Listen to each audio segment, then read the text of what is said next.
We are ready to do our Backrooms review. I would give it an 8.5. Wow. I'm probably at like a 0.6. It's not gonna work for everybody. It's not. And welcome back to the Out of Frame show. My name is Trey. I'm in Los Angeles, California. Got Caden, Des Moines, Iowa. Mogi, Atlanta, Georgia. We have a ton this week. This is a huge week in movies. Summer season is in full session. We have Backrooms officially. We're going to get to that review soon. First, what did you want to talk about first, Mogi? You told me about a trailer. Oh, yeah. The Primetime trailer for another Robert Pattinson movie. Okay, yeah. I watched that. Dude, Robert Pattinson just everywhere right now. But Primetime looks good. What did you think of the trailer? I think it looks interesting. I don't really know which direction they're gonna go with here because it's kind of like this is not an original thought. I heard somebody say this on TikTok earlier, but it's got like a vibe that almost makes me feel like Nightcrawler-ish, where it's like just like with all the screens and them like talking in the background, like we're gonna be the best show on TV and like all of that stuff. So I don't really know what the angle they're gonna take for this is, but I think I really like the Robert Pattinson voice that you hear. He's close. He's really good at fucking with his voice, so I liked it. But yeah, I'm interested. I'm gonna see it. I love Robert Pattinson. So have either of you seen a big time documentary? I think this was last year called Predators. Should I? You should. And it's so hard because like I saw somebody comment on the YouTube video for this trailer saying, "Ooh, Robert Pattinson doing another superhero movie." And I was like, "What? Wait, what? We're saying Chris Hansen's a superhero?" I have no idea what angle they're going at this from. That was my thought. I can't get the angle that they're going to take from this trailer. And it's just very normal as of late to put out a trailer and have it be nothing like what the movie is. So who knows if they're going to do that here in the trailers just to like draw buzz. I mean, obviously this is just a first trailer too. So like we don't know if like there'll be more. I don't know if I'll watch the other ones, but I'll see the movie. Which, Kane, do you even know what To Catch a Predator is? Sorry, say that one more time. Do you know what To Catch a Predator is? No. With Chris Hansen. So it's funny because like there's so much in your generation of like streamers luring child predators. Oh yeah. And like yeah. streaming that. Mm-hmm. That all started with this guy named Chris Hansen who did it for NBC for forever and was like the biggest show. Dateline, yeah, biggest show like on network television at that time. And I don't know where they're going to go with this because there's this documentary called Predators. I recommend it to anybody that hasn't seen it. Brilliantly done. I've never seen a documentary end like this that actually comes to a realization through the film. Like the filmmaker comes to a realization that maybe they didn't have before.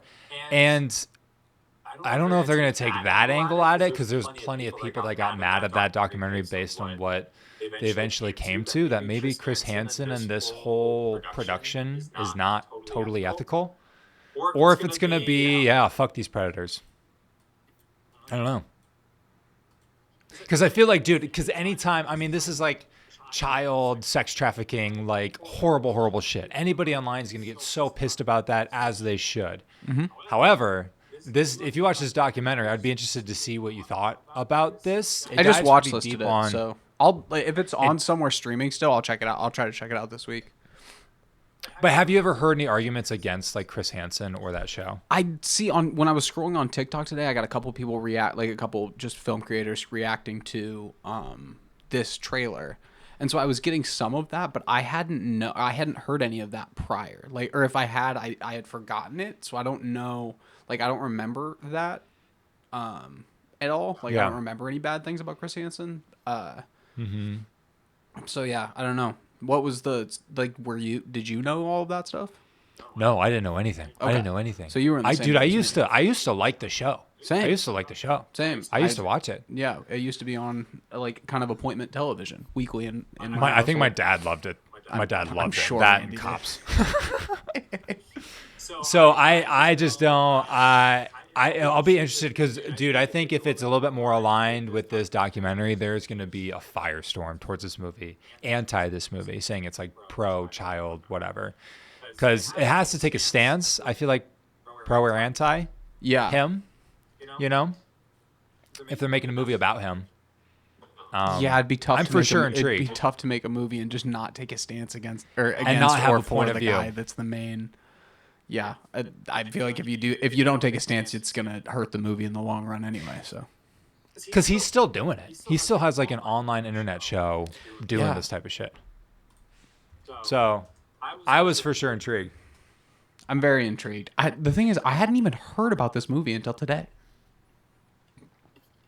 I I didn't even know it existed. maybe heard something about it. Yeah, Because I knew, like, I heard at some point a list of like movies that Robert Pattinson is doing this year, and it was a lot. And I think this was just like ran through. I knew he was doing a talk lot of about that movies. I just quickly. didn't. I don't know if I missed this on the list or what. Him and Anne Hathaway are the two probably most active stars this year, right? Zendaya, Zendaya, Renata would probably be up there Renata. We're gonna talk because about her of later. Fjord. Because Fjord just won I'm the Palme pumped d'Or. to see Fjord. I'm pumped to see I've heard that. good things. Same. And then Backrooms. We've heard good things about the Palme d'Or winner. Yeah, I've heard some good things. Yeah, it should be pretty solid. Caden, what did you? What is? I guess quickly. So we're gonna review Backrooms eventually. A lot of people are online saying that Kane didn't actually direct this. I saw You had Nick been seeing that Curcio too? just talk about this. Yeah. Yeah, I saw a lot of it.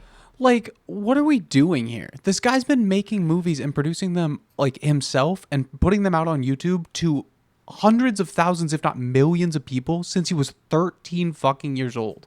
Why are people questioning his ability? Did you see that Mark Duplass on Twitter like came to his defense Saw and was Mark. like, he was like, Saw the video. "Oh, I didn't realize you were there on set. I was, and Kane was directing everyone the whole time. So like, what are we doing here?" And I saw the like, video. it's just so fucking stupid that people would like go see the movie. If you don't like the movie, you don't like the movie. Like whatever. But why are we gonna try to diminish something that this 20-year-old kid is doing? Like it's fucking awesome that he's making this or that he's been working on this project for what is it like 5 years now? Like just like trying to make this Backrooms thing a movie. Yeah. And that means he's been working on it since he was 15 years old. Like I don't know, just give him some fucking credit. Stop trying to diminish what he's doing. Just fucking stupid. Yeah. I think so. I mean, Mark seemed pretty straightforward that he was directing a lot. He posted on TikTok too. Mark did, talking about it. I saw that on I my know. For You page and I was like, fuck yeah, Mark. Good shit. However, can I think about this a little bit outside where I can kind of understand just state of the industry wise? Do I understand why There people are- are saying it? Sure. Yes. Yeah. Do you understand? Like, there are so many people that have, like, I know certain people that have been grinding as, like, PA, second AD. They finally get, like, an AD job after 15 years. And a lot of these, like, influencers, like Curry or Kane, are coming, haven't really worked on a film set before, and they're this huge, big name director. And it's no longer, Hollywood's no longer the land where you, like, work up and eventually get that spot really anymore. You have to like have an audience, at least usually. So that's where I think that this comes from. That's what like You know what I that's why you think people are saying stuff like this. I feel like it's probably some like second ACs, ADs, you know, being probably a little bit peanut butter and jealous, which dude, I get it. I get it. They've been getting paid pretty shitty and grinding for years and years and years. And this kid comes along and, you know, it's not out of the realm of possibility that these guys are doing a little bit more for this 19, 20-year-old. you know? Yeah. But he's And- still bringing so much of his own creativity that it's still his movie. Yeah. The argument that I saw was there's some pretty big like horror names in producing this movie. Yeah. And just pretty big director and producer names like producing this movie. So like there's just people speculating that they like stepped in on the set and like assisted alongside. But also like making movies not like one of the most collaborative things ever?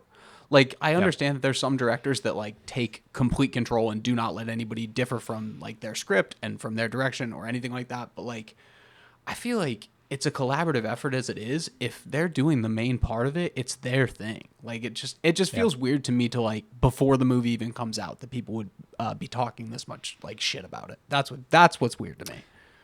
That is weird. It is weird. Yeah, I don't love it. Yeah. But I get where it's coming from. And Very Fincher exciting. actually says this, who is the biggest egomaniac other than Quentin Tarantino probably in Hollywood. Mm-hmm. He said that directors always get too much credit when the movie's good, and they get too much credit or they get too much fault when the movie's bad. And I think that's eternally. I think that's very true. Yeah. You know? I think below the line people need to get a lot more credit. Speaking of Fincher, something I heard today that I didn't know. Did you know that like whenever his movies come out with like a 4K release, he goes through like meticulously and like scrubs and does like little color updates and little lighting updates and shit like that? Psycho. He's a psycho. He's dude. a freak, man. I love him. I like it too. Caden, are you excited for Backrooms? I am excited. Is this something you were aware of beforehand? Did you know the videos and Blender and all? Yeah. There's a lot of games online, like indie games, that do the kind of same idea. It's gonna be a big movie. The Backrooms. I mean, the kid was 15, 16 when he created the Backrooms. So it's a great creativity idea, and it got popular for a reason. I mean, I remember in high school people talking about it when it came out because he's my age. He's technically my generation. So when those films were coming out and he's posting those episodes, I remember kids in high school talking about it, and the new episode came out or the new short film came out. So I'm excited to see it. I will be seeing it. I just don't know when. I'm just really busy in my schedule. Hope to see it this weekend. I'll probably see if I can do it at any time. It'll be Saturday. But I'm excited for it, and I'm excited for the idea of it and the cast. The cast will be really good for this movie. I'm very excited for the great cast. And I love Chiwetel. He's so good. Me too. yeah, people. What? What? Keep going. Spider Noir. What is this? You don't know We what have it is down at on the all? list. It's No. it's elsewhere. It's on the list. I have no idea. It's an elsewhere story. So it's like set in the comics. It's like Spider Noir is like a different universe. So we saw him in Spider-Man Into the Universe, and Nicolas Cage. It's the Nick Cage character. He is voice acting, but now he's the main actor in a live action film on Primetime TV. So I'm a big Spider-Man fan, and I love Noir.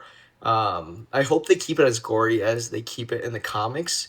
For anyone who doesn't know, he doesn't become Spider-Man until he becomes a detective. So wait until he gets really older, and he lost his Uncle Ben actually to the Vulture. The Vulture is actually a cannibal in this elsewhere story.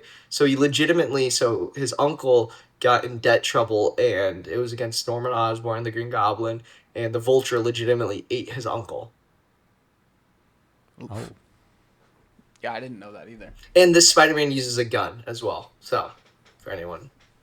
So Spider-Man uses a gun? And then also it's coming out on Amazon, so like technically they can't say Spider-Man. That's why it's called Spider Noir.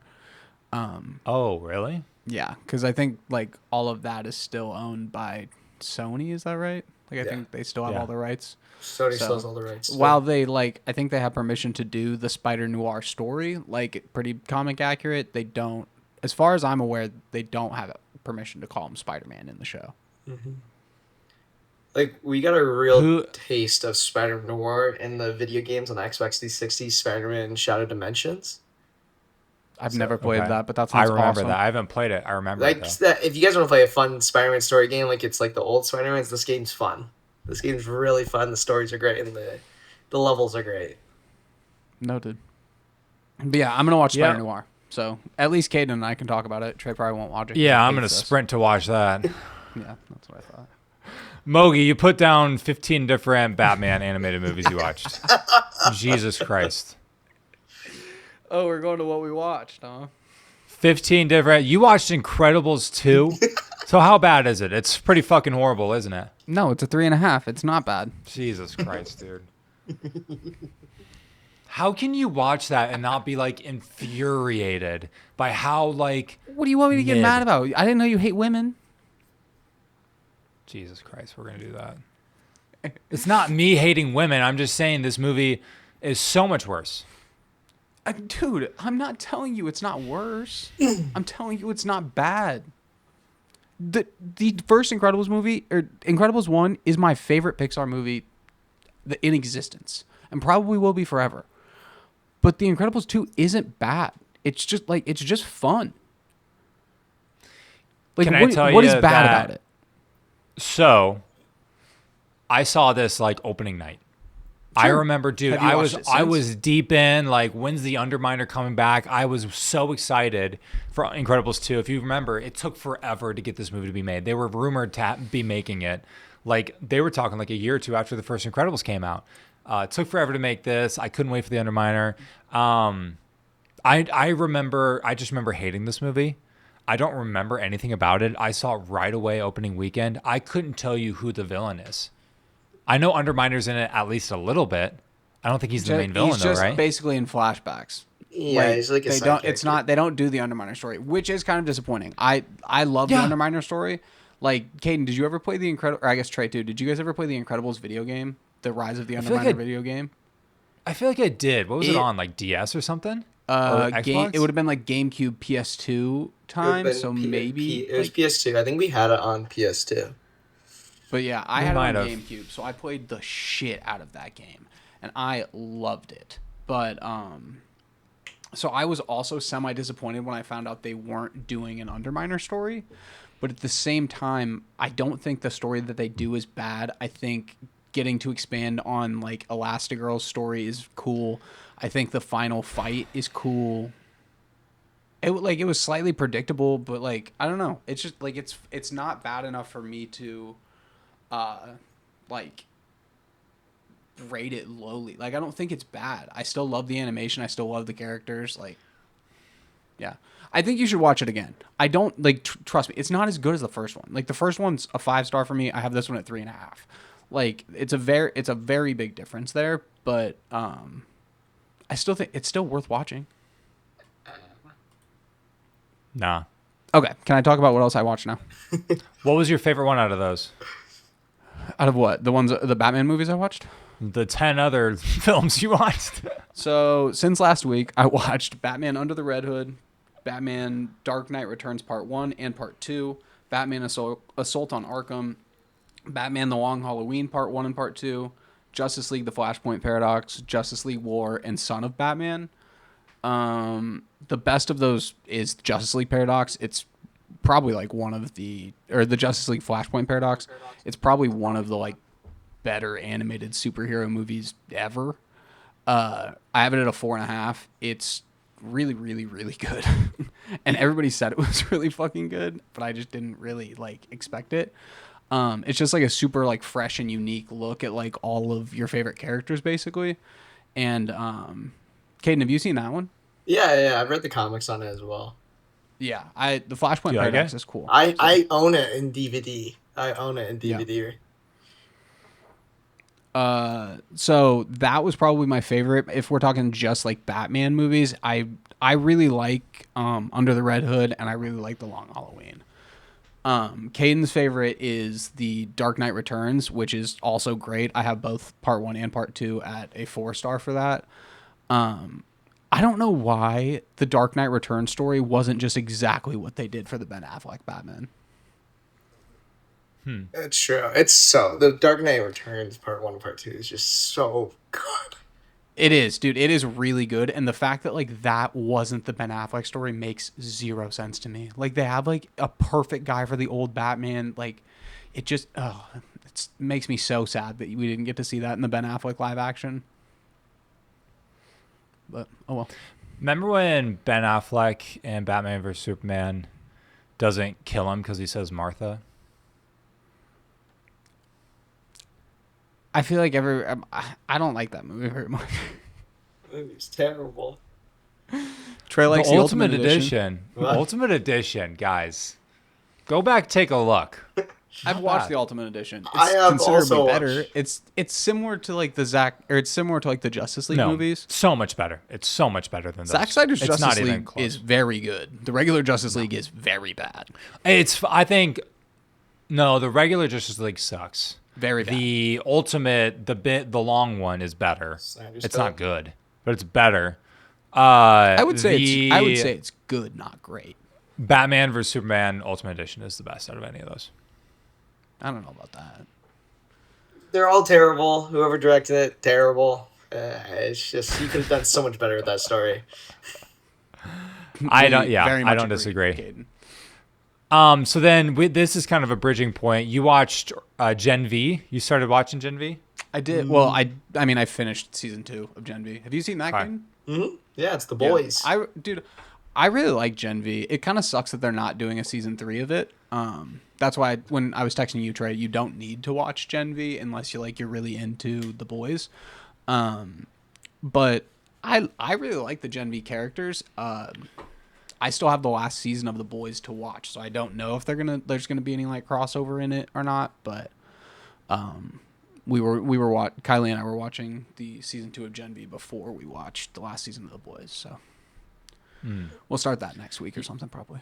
Yeah, I just started watching The Boys TV show. I kind of wrote it off because, again, you know me, I don't gravitate towards superhero stuff. Mm-hmm. But then Lib Cuck self kicked in and heard this was a little bit political. I was like, oh, I guess I gotta watch this. That's what he texted me when he asked. He goes, "Should I watch The Boys? I hear it's a little political." And I go, "I mean, it is." And the people that it's being mean to just don't understand that it's being mean to them somehow. But Yeah, it's pretty. Yeah, it's So pretty political. I'm tuned in, and I'm 3 episodes in. I'm pretty locked in on this. pretty Jack crazy cold Quaid- open, right? I will. Jack Quaid is unreal. Dude, Jack Quaid's really good in the first couple seasons. He's really good. I will Shout out Meg say Ryan. it gets more edgy towards the last 2 seasons. There's Don't- some like pretty Yeah, disturbing scenes. don't spoil anything for him. But yeah, that I said the same thing. Caden. It's like it's like Perfect Blue. It's like you're kind of like looking at the screen and be like, really?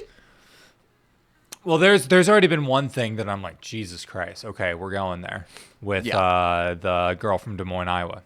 Oh, And I need to watch season 1 again. what's Chase Crawford's guy's name again? Who's Chase Crawford? is it the Deep Sea? He's really hot. Oh, The Deep? the Yeah, Deep? it's the Is Deep, that him? it's the He's Deep. Aquaman. Yeah, he's basically? technically like Yeah. the Aquaman, but yeah, Oh, it's the Deep. you're talking when he fucks the squid. Yes. No, I didn't know that. Sorry. No, at the beginning, what he makes her do to get into the club. Oh yes. yes, with Yeah, no, that's pretty with, fucked up, too. Stargirl. whatever Damn, her I name haven't is, seen. yes. I haven't seen. I mean, Starlight it's yet. that's I haven't pretty seen comic season 1 in a book long time. accurate. Sorry, have you ignore the guys- other thing I said. have So you- this is like comic books. No. So The Boys started off as a comic book. I will say it doesn't Yeah. really follow the comic book. Like there's some things in there that Okay, follow the but comic it's books. inspired. It's inspired, but like the ending and there's a bunch of other things they went a different route, so it doesn't follow comic book ending.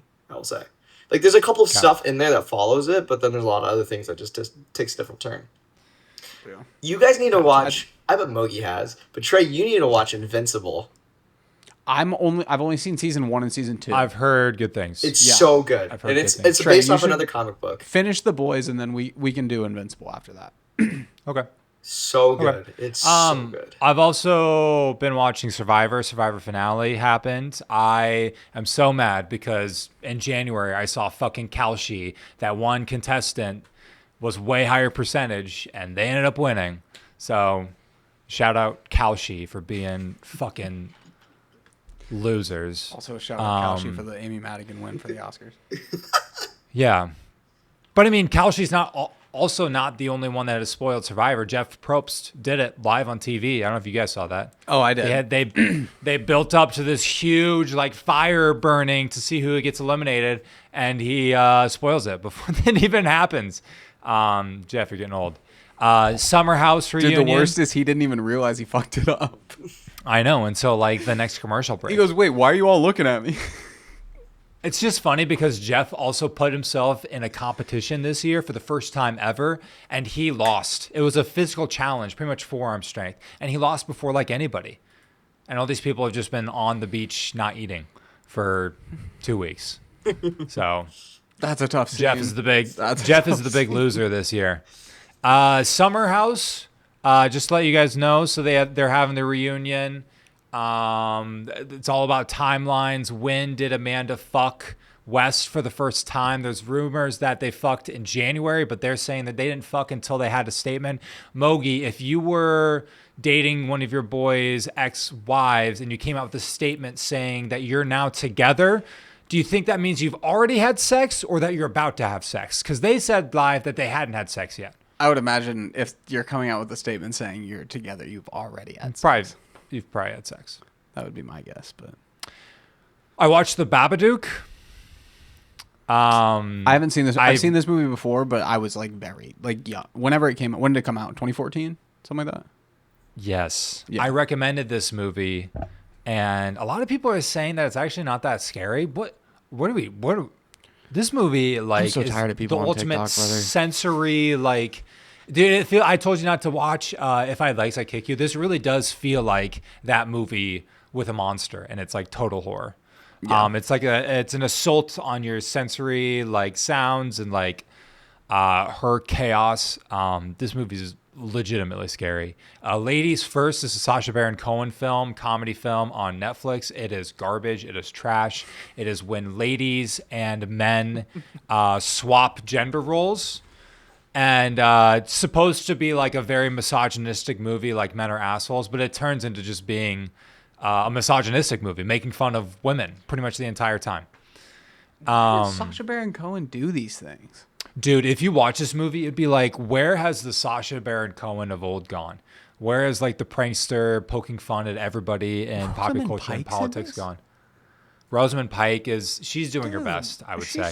She's such a good actress. Do good things. It sucks.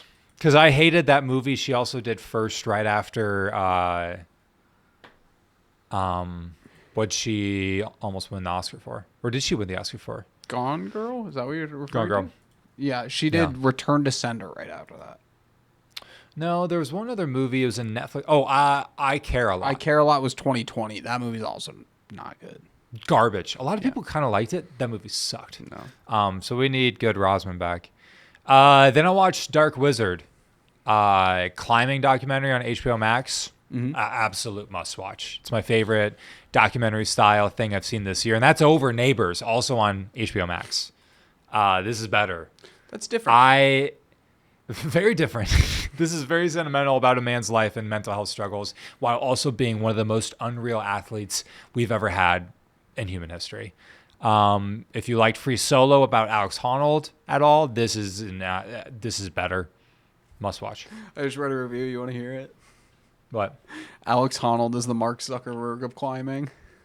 Dude, you watch this, you're like, oh, he's a fucking asshole. That's he amazing. is I need to an watch asshole. this now. I didn't want to say anything, but you watch this. Fuck, I don't know if I should say that. Clearly autistic. Just so clearly. And that's what honestly makes him so focused and an incredible climber, because there's something literally in his brain that he doesn't fear stuff. Yeah. And he's You're just talking so about off Honnold? the cuff. Yeah, he literally has something Honnold. in his brain that doesn't allow him A lot to of feel those fear. guys It's crazy. Right. A lot of those guys have mental issues, and that allows them to do shit like this. I feel to do crazy shit like that, you have to have something a little bit wrong in your brain, Something. to get yourself to do those. I couldn't, even if I had the physical capabilities, my brain, I feel I couldn't do some of that shit just because of my fear. Yep. My palms were I couldn't watch certain sections of this. Ooh, 1 second. Series. I'll be right back. Okay, that's what I watched. Enough of that. So last week, Caden assigned us Perfect Blue. This week, We watched I Perfect signed, Blue for last week. Yeah. This week, I assigned you guys a ghost story.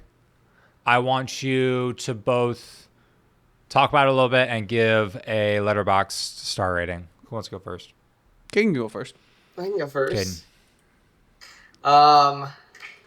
We watched the Ghost Story. My letterbox rating for this movie would be a 4 out of 5. I do like this movie. Okay. I like this movie a lot. I think it talks about a lot of good things, especially of grieving, of losing someone. Like when she comes home and she's eating the pie. I feel like that's like something for me. That's something personal. When you're sad, you want to stuff yourself. You're just constantly eating. You want to feel comfort, and that's what she's doing. It's like a 5-minute shot right there of her eating that pie. Real. And it's like, Real. it's very real. Like, you can kind of She puked. feel like she's in her head right now. She's just stuffing down. She doesn't know what she's feeling, but she wants to feel comfort. And then I think the big takeaway from the movie is not the note of the ghost, but it's the guy, the redneck sitting at the table when they're having the party. And he's talking about, what do you have when you die? There's 4 different things. There's religion, there's money, there's other things as well. And it talks about, like, what's the purpose of your life? So I think that's kind of like where the movie goes. I feel like that's where the movie talks a little bit more. I do get the idea of, like, towards the end of, like, him falling off the building and going back in time and seeing the settlement and everything else. And then he goes back to where he can get his wife's note and then read it, and then his entity goes to the after place. But I think it's kind of, I think the movie kind of grasps towards the idea of, like, what's your purpose in life? Or my takeaway from it. Yeah. Okay, so 4 out of 5. Not bad. Yeah. I thought it was good. Not too shabby. I will say, the first act, this movie feels like a 2-hour and 30-minute movie, but it's an hour 34. Listen. Okay. It does feel There's long. a reason why it feels so methodical. Because you're trying to, like, live in with these people. And if you're forced to, like, live in these quiet moments with these people, you're going to start to feel exactly what they kind of feel in these quiet moments. And that's something that, like, movies quite literally never do anymore. Is, like, beg you to, like, really feel the atmosphere. And also, David is so good at, like, figuring out space and making you feel like the vibe for a space and a house. He did the same thing in Mother Mary with that, like, barn. You can feel and understand that space in a really, like, almost spiritual way and get the essence for that house. Because the house and that location for him in Texas is really, really important to the movie and what that location means for Casey Affleck's character. But I'm glad this is an artsy movie. I understand that. I'm glad you at least found some enjoyment in it. It's like is that like a 45 's not bad. $100,000 budget? They had nothing. They literally had nothing. They had a 10-page script. They had nothing. Yeah, this movie's You really can tell good. they had a 10-page script. There's like a minute and a 'Cause half there's of no talking. dialogue in this movie. Yeah, Right. it is. Listen, if I'm going to make you guys watch a movie, I'm going to make you watch one like this. It's, yeah. But again, this is one of my favorite movies of all time. Mogi, what did you think? I'm acting like a fucking sourpuss over here. I also gave this movie a 4 out of 5. Okay. I did struggle with the pacing a little bit, but I think that might have just been like the mood I was in when I went into watching it. I think if you go into this expecting what it is, the pacing does not hurt it like nearly as much as somebody who like goes into it blind or potentially like goes into it with like trying to just fit it in a time crunch. Because if you're not like actually sitting there and like feeling with these characters, it feels a lot longer than it is.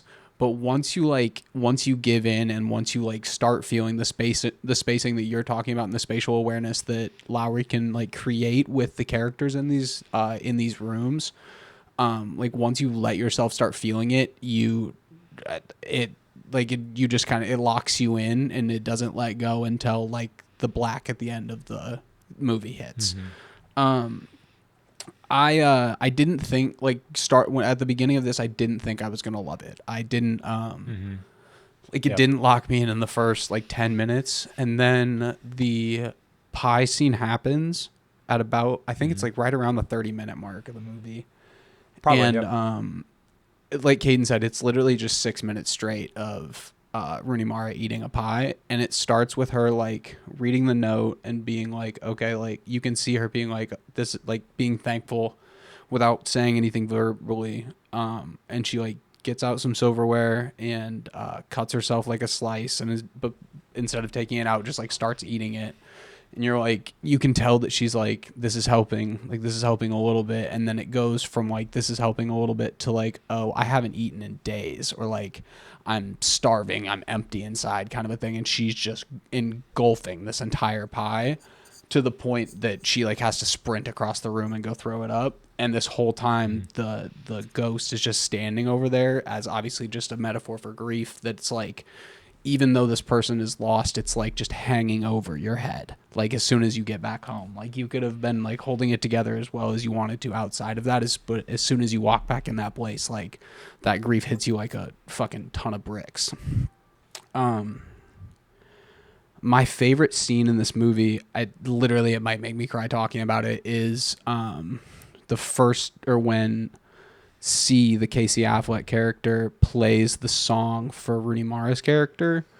And it's like the very warm lighting. She's got the studio headphones on, and this like electronic. I've listened to that song probably 10 fucking times today. Like I love the song. From Dark Rooms? Yeah, Dark Rooms, I Get Overwhelmed. Yeah, I Get Overwhelmed is the song name. It starts playing, and you're just like, oh, okay, like I like this, like this is cool. And then it harsh cuts to like the bluish gray, like sadness while she's grieving, laying there listening to like the Apple headphones, laying on the hardwood, like in the saddest point she could possibly be in. And I just started weeping. I was like bawling my eyes out at the 40-minute mark of this movie.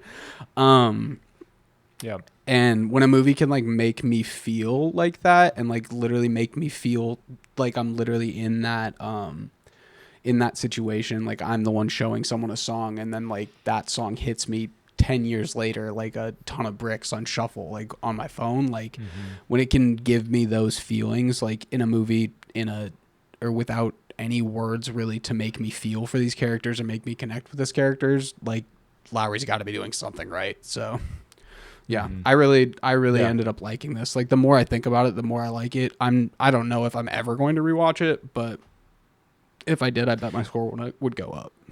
You will eventually. I remember when I don't know if I had totally got it first time I watched it, then I watched it again. I think I watched like a little bit of it one time. I wasn't in the right space. I did that twice. I think I actually stopped. I did that twice. Maybe a year or two later, I watched it in the perfect space and just destruction. Yeah. That scene that you're talking about is really just like a catalyst for the movie of like, they're thinking about moving. She wants to go. He does not. Which is real. That was very real for David Lowery. That actually happened when he was thinking about moving from Texas to LA. And she's sitting there with the nicest headphones of all time, sitting with him in this very warm, like beautiful environment. And she's kind of pissed off and like not totally like recognizing it or really feeling it. And he won't have the conversation with her either. Like, and so she's in a bad fucking mood before she's in a bad place. But then it cuts to after he's dead. And she's laying there. It's like cold, dark, no lights are on. She's wearing shitty Apple headphones, laying on like hard ground wood, and like it's like such a moving experience for her. And she like can feel the bottom of his like sheets. Yeah. And that's all she feels, and that's all that means anything. She just wishes for that moment that she was pissed again. Yeah. I think this movie. I understand where it's like slow. It's like, what the fuck is this? Why are we looking at this this guy dead on a gurney for literally, I think, like 2 minutes before he sets up. That one was tough for me because that's before I was fully locked in. Like that was before the pie scene, like really got me in, like before the music scene. And so like you're just sitting there, and I literally like looked at the thing, and I like made sure I didn't pause the movie, like sitting on the thing. I was like, this is so long. But you don't, and even like the slow pan of seeing the house. That's also another scene at the beginning of this movie. You don't feel like you did at 42 minutes during that scene, and also another crescendo at the end of this movie without that. Yeah. That's just something about movies. Like if you're bored and you feel bored and you stick with it, sometimes there's amazing payoffs. And I think that's what Lowery does incredibly well. That's why I'm okay sometimes being a little bit bored during his movies, especially the first, second time. You go back to it, and I honestly don't feel as bored anymore. It flies by. I think at the end it's like one of the best montage sequences like ever. I think this is a 5 out of 5 movie. It's one of my favorite movies of all time. And Casey Affleck and Rooney Mara, their relationship, with the little amount of time that they have together on screen throughout the runtime, I think it's like one of the closest feeling couples without getting any sort of context or even like dialogue between them. I think the framing, it's 133-1. Is that right? I think that's what I read. Yeah. And I think the really soft corners, like the really soft like rounding on the corners, I think all of that makes it feel like vintagey, and it makes it feel like almost home movie-esque kind of like a feeling where it's like tight in there, like you're really like living with these people. Yeah. The cuddling scenes, like when they're laying there and she like grabs his hand to like put it on her chest to like make her feel safer after like this, they get up from the sound. It's just like the little things like that are just like so perfectly done in this movie. You just don't see that. I mean, when was the last movie you saw that you saw a movie couple that actually had that sort of closeness? You know, that real like physical. Yeah. I don't see many. I mean, I think of like Normal People. You know. Yeah, they're definitely that's a like TV there's show. definitely movies, but it's rare. There's It's rare to find there's it. There's some. I mean, I think Adam Driver and Scarlett Johansson In Marriage created their Stories own or- sort of Yeah. closeness with What a about movie that- couple. It's tough because it you don't really see them in love. Like you see them No, yeah, fighting, they're and you can angry. tell that they do love each other. Like you can see that like they portray two characters that like are very very clearly have deep love for each other, but it's just gone at that point. Yeah. Or not necessarily gone. It's just changed, I guess is a better way to put it. But you can feel it. You can feel that love was there. For sure. Which is very for hard sure. to do.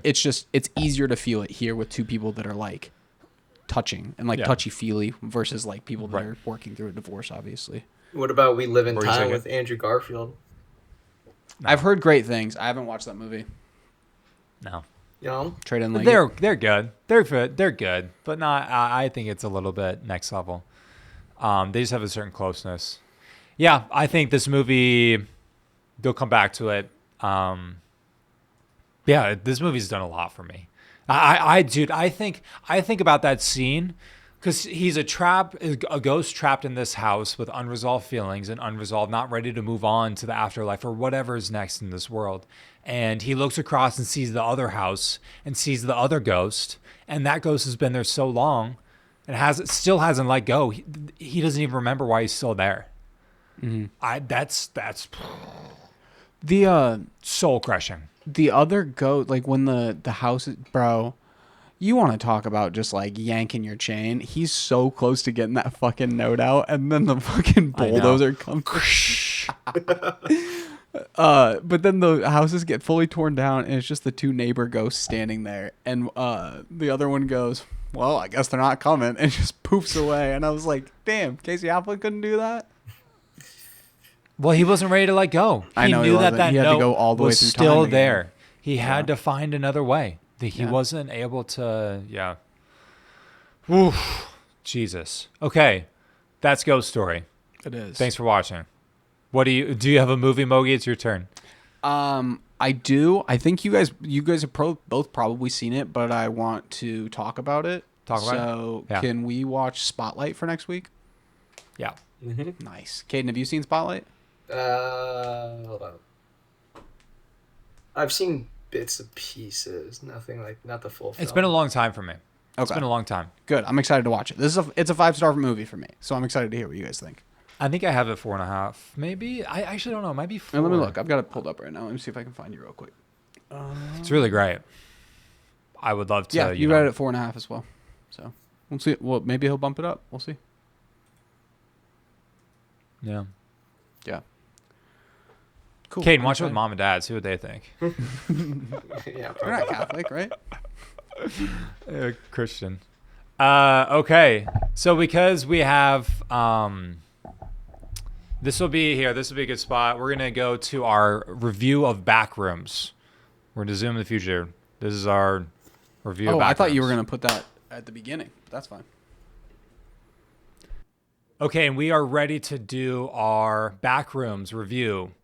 We have both seen Backrooms. Opening night. We went and saw it. I went to it in IMAX. Mogi, I think you were regular theater, right? Yeah, I was pissed. I thought I was seeing it in Dolby. I literally didn't realize I was wrong until I got to the theater. Fucking Star Wars, Mandalorian, and Grogu was still crazy. playing. I was pissed.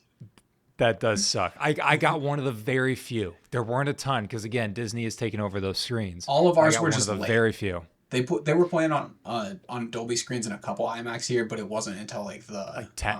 The 10:30, 11 o'clock showing. Yeah. So we're gonna give our reviews. We're gonna give our ratings out of 10. This is one of the most anticipated movies of 2026.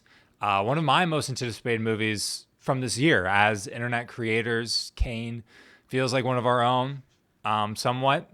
So how do we decide who goes first? We're gonna do non-spoilers and then give our rating one at a time, and then we'll discuss spoilers after that to separate it, because again, it's just the first weekend. Yeah. We'll definitely do spoilers separately. You can go first if you want to.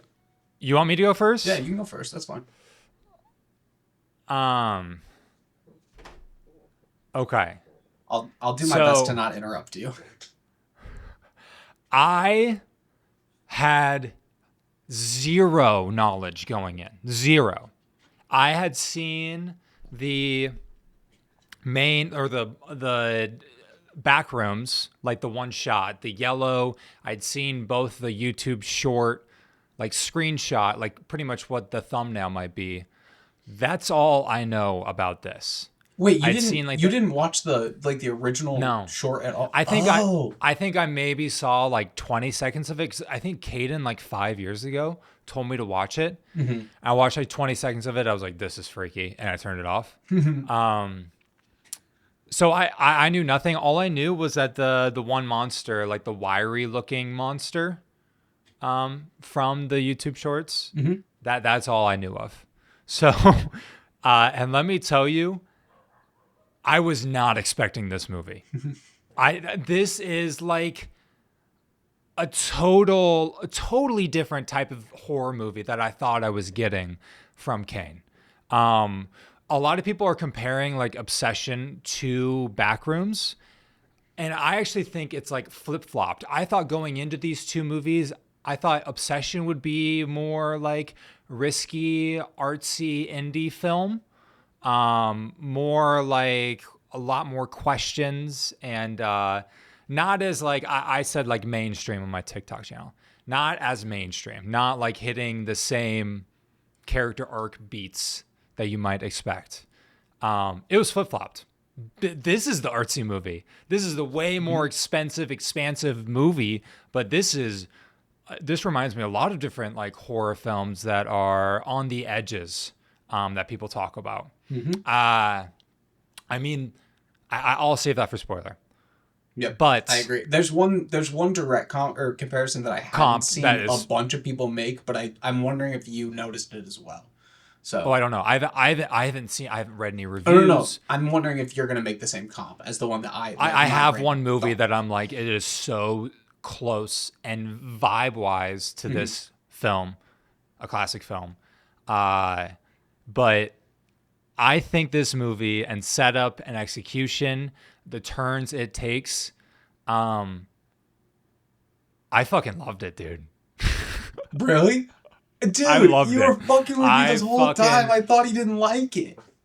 I can't stop thinking about this movie. This movie has staying power, that maybe Obsession doesn't. Now, I've already had people ask me. I don't know if I go that Obsession, far, because Obsession stuck with me for a few like days as well. Like Obsession made me want to go back really bad as well. So like I don't think it's necessarily like a fair comparison, because they're such different types of horror. They're so different. So it's like they're it so sucks different. that they're both from YouTube guys, so they're going to get the comparisons. They came out within a month of each other, so they're gonna get these comparisons. But like they're not fair comparisons to make, because they're so different. I was so surprised and honestly shocked that this comes from a 20-year-old, because now I might be way off base here, may not get it at all, but I think films mean different things to different people. To me, this is thinking as big and existential as you can about humans, and also interacting with the internet, and how our brains have changed, and how we look through these kind of like not totally transparent mirror or glass all the time. It feels like we're living outside of our bodies like constantly. And I think he captured that perfectly within this movie. And again, there are going to be a lot of mainstream audiences that will not connect with this movie. It will not work. That's why I was like so surprised that this was this movie. Because the tracking on this movie is insane. How much money and how many people they're expecting to go to the theaters. I might be way off. A24 is expecting it to be their biggest horror opening ever. I might be way off base here, but I think that the general audience vibe will be negative. I've heard some rumblings of that already happening.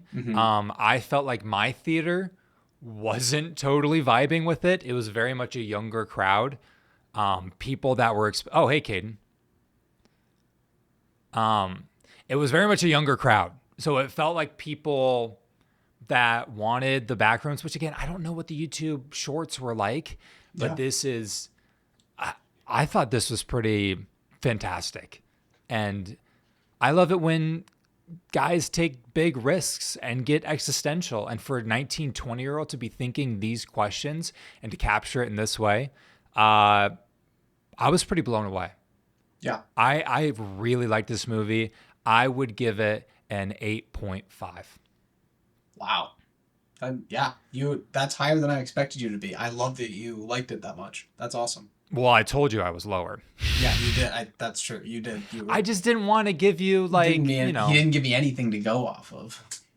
I didn't want you to. I'm glad that you. When I saw it, I literally came home and I told Kylie, I was like, I liked this, and like I just can't. Like I told her that I was bouncing between a couple of scores, and I was talking to her about it, and I was like, it's one of those ones where Trey's either gonna he's really not gonna like it, or he really is, and I just don't know if it's like the right type of artsy and the right type of movie for him. But I'm so glad that you liked it, because I did as well. I'm a little bit lower than you. I'm probably at like a 7.6 Okay. out of 10. Okay. I think that some of the scenes in this movie are like some of the most claustrophobic I can remember feeling in a theater. Like specifically some of the handheld, the found footage style shots had me like sitting back, like gripping my seat. Like I was so nervous about them because I just didn't know what was going to happen. I thought those were done incredibly well, which is kind of like what you would expect from Kane, because he's so good at the found footage and it's what he got big on.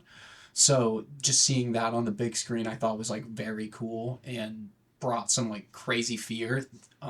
My theater was the same way. It wasn't like super loud. They weren't super talkative like they were with Obsession. This was kind of one that just locked people in, it felt like, from that first clip, like the first clip from the 90s. So, yeah, I really enjoyed it as well. I think that the part that stood out the most to me was the set design. Crazy. I think that, and obviously that that Kane's gonna be like, you heard all the stuff about it being 30,000 square feet of practical set, and so you knew it was going to be crazy and cool. But like the way that he was able to put it together and like make it seem cohesive, but also like do so many different Backrooms ideas that have been talked about online like in the past, and have them all be shown like briefly enough where it's a cool nod to it, but not so much where it's just like the keys dangling in front of your face giving you like Easter eggs kind of a thing. The balance was really good there. Yeah, it was a lot of the technical aspects that really like stood out to me for this. Did you notice the shots when they were like not in the Backrooms, how vibrant the colors were out in the world? Yeah. And then specifically the shots that Kane was doing from like very low setting, like up at people with the sky, like the bright blue sky in the background. Those shots like literally locked me in so much. I loved them. Yeah. Well, I think what he was trying to do there, and I don't know exactly. Yeah, But he's really trying to make you or distinguish inside where versus you are. outside. Yep. And Because that's why you feel so claustrophobic on the and we can talk inside. a little bit more about that. But yeah, I mean, just the way he shoots that inside. The I distinguishing of the vibrant colors of the outside and like the blues and the stuff like that to just all you get basically on the inside is that yellow, like the bland yellow and the fluorescent lighting and the distinguishing of that was so good. I could not believe the first hour of this movie. I was like, I can't believe he's doing this. It was the pacing was so methodical, but obviously very. I felt like it was very cerebral and all really thought out and on purpose. And I also think that people would be frustrated with lack of clarity on certain things. Yep. But I feel like he gives what he's very specific about what he wants to give answers to and what he doesn't want to give answers to, just because that's the point. And we can talk about more what that point is. Yeah. I just feel like the lack of understanding, whether it's Mark Duplass's character or even Renata's past, not diving in so much with those. He really trusts the audience when it comes to Renata's story and Renata's past and like that Mary character as a whole. Because if you're not paying attention and if you're not like really locked into like the bits and pieces that they give you, I think that you're really going to dislike basically the back half of this movie. Oh, yeah. Which to me, it felt like I just didn't know where he started going down this road where you have a lot of the shaky cam, like found footage type of Cloverfield style. Yep. And then you get to a lot of Chiwetel wandering around. And then you get this one scene with him and his associates down in the back rooms. Potentially the best scene in the movie. It is. Oh, incredible scene. But I will say it's like, okay, this feels a little bit more of a traditional type of path. And then the turn that it takes, I was so surprised by. Yeah. And it turns into a completely different type of horror movie that I never would have I'm still like kind of shocked. It turns entirely psychological, and that's the best way to put it. It is shocking, and I think that's where it will turn a lot of people off is right there because that's not what they're expecting at all. But I think there's specifically one scene. After that, and and then everything just kind of goes. Am I in Twilight Zone right now? This is fucking. I can't believe this. They're doing this. This is where they're. It almost feels like an entirely different movie for like 15 minutes there. Yeah. But it changes into something else. Yeah. And then the way this movie ends, it feels purposeful and it feels more cohesive in this type of artsy, weirdo type of film that like a 20-year-old usually wouldn't be able to handle. He would lose. It would be too sparse. I felt a lot of control behind it. I don't know. It just I agree. Really worked. I think everything that he wanted to do, you could tell that he did, and it seemed like you could tell that as somebody who didn't like see any of his past stuff, and me being someone that only saw the original Backrooms, I didn't have like all the lore. Like we could both tell that, and so like I think that's a great sign and makes me super excited for what he's going to do in the future. I think there's going to be a sequel or a spin-off or something else in this world. Let's talk about that because I have thoughts about that. I say that just because he's mentioned it in an interview. Okay. So I think there's going to be other stuff in this world. I don't know if it's going to be a direct sequel or what. But yeah. Well, let's go ahead and we've talked enough about it. I'm 8'5". You're what 7'6", right? Yeah. Yep, 7'6". Just a little lower. Let's go ahead and talk spoilers. If you have not seen this movie, turn this off. Don't listen to this. Spoilers. This movie feels a lot like The Shining to me. Is that correct? Is that what you feel? Or what movie were you saying? Yeah, I haven't seen The Shining in a long time, so that wasn't the comparison I drew. I thought the vibrant colors and the like trapped nature felt a lot like Vivarium. Sure. Yeah, I see that too. Yeah, and I think Vivarium might have taken some. I don't know this for sure, but it felt like Vivarium had some backroomish like feel to it, especially in like the later parts of the movie. So that was like the comparison that my brain made like right out of the theater. I said in my TikTok that I sat in my car for probably like 20 minutes before I drove home thinking about this one. I think that I struggled. So I'm a little bit lower than you. I struggled with the story at the end, and like the kind of lack of firm conclusion, I guess to say. And just the way the struggle. I struggled with the way that it closed. I guess like I didn't love the end for Chiwetel's character. Um, but I thought that both Chiwetel and Renata were unbelievable in these roles. Like the way that they were acting off of each other, their bodies, and like the way that they were able to like make you feel what they were feeling with their acting and their performances, I thought was really, really good here. I don't know if I haven't seen a bunch of other people say that, so I don't know if that's widely agreed upon, but I thought they were both really good here. I think Chiwetel's always good, and so is Renata, but this is kind of not where you would expect either of them, and I thought in these roles that they were both really good. So what was your biggest problem with it? Just the very end. I just like it didn't like fully it didn't fully click with me. Like I knew that there was like I enjoyed basically everything up until that. I didn't get locked in the same way a bunch of other people did in the first like minute or two in that first clip. I took probably a good 15 minutes or so to really get into this. So I docked it a little bit for that, but once it kind of gets going, once the what's his name, Clark character finds the door like in the wall, this movie is just on a whole different fucking level for pacing, and it's perfect. So like the pacing throughout from like the 25-minute mark to like the hour 30-minute mark, so like that whole hour in the middle of it was unbelievable for me. I just kind of struggled with the very end. And I didn't love the Clark big the big pirate Clark.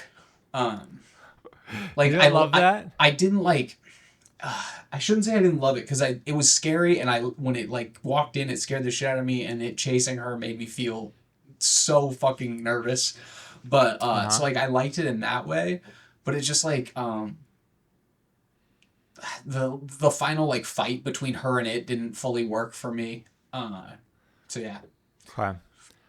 I would say, well, okay. So I was up in the air the whole time with like, do I like this movie? Is this movie working for me? Or is this like totally all over the place and not like, I don't know, not really going anywhere, or just edited really oddly.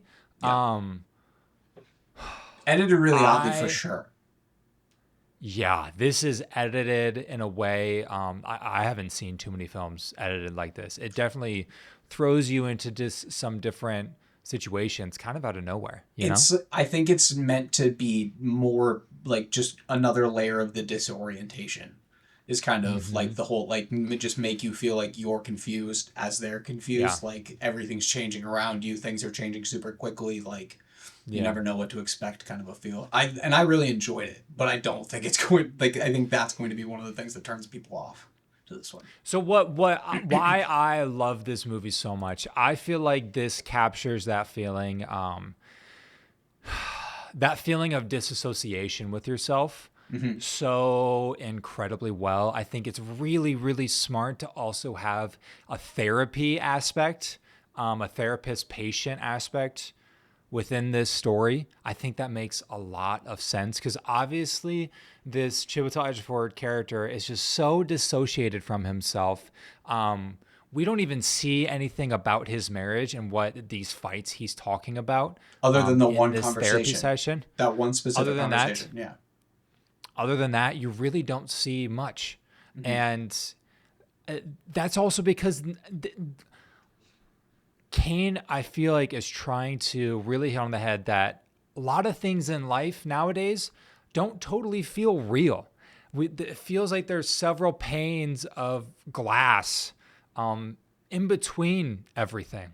Like there's many like big emotions and like thoughts and goals and dreams that should feel like on the edge of like your psyche at all times, but it feels so separated. And a lot of it is because of us wanting to stay comfortable and in an easy environment and not wanting to go out and risk, being embarrassed or just staying within ourselves, but also the internet. And I don't know if like the Backrooms has an overall like overarching idea that it is just the internet. And maybe, with this being 1990, it being before the internet was like really introduced, I feel like some piece of that might be a seed of this movie and how the internet can make a lot of things feel very distant, a lot of our relationships, and turn us into things that we don't totally love. That scene of him saying it's okay, we don't have to change, to his Is big, him saying like we talking pirate like captain. Him. Yeah. Him, we can we can just keep doing this. It's okay. We don't have to. We can keep making excuses for ourselves. We can keep blaming it on our wife that she's in law school, and like that's the reason why we're staying in this and not becoming an architect. Yep. He is an architect. I don't know, man.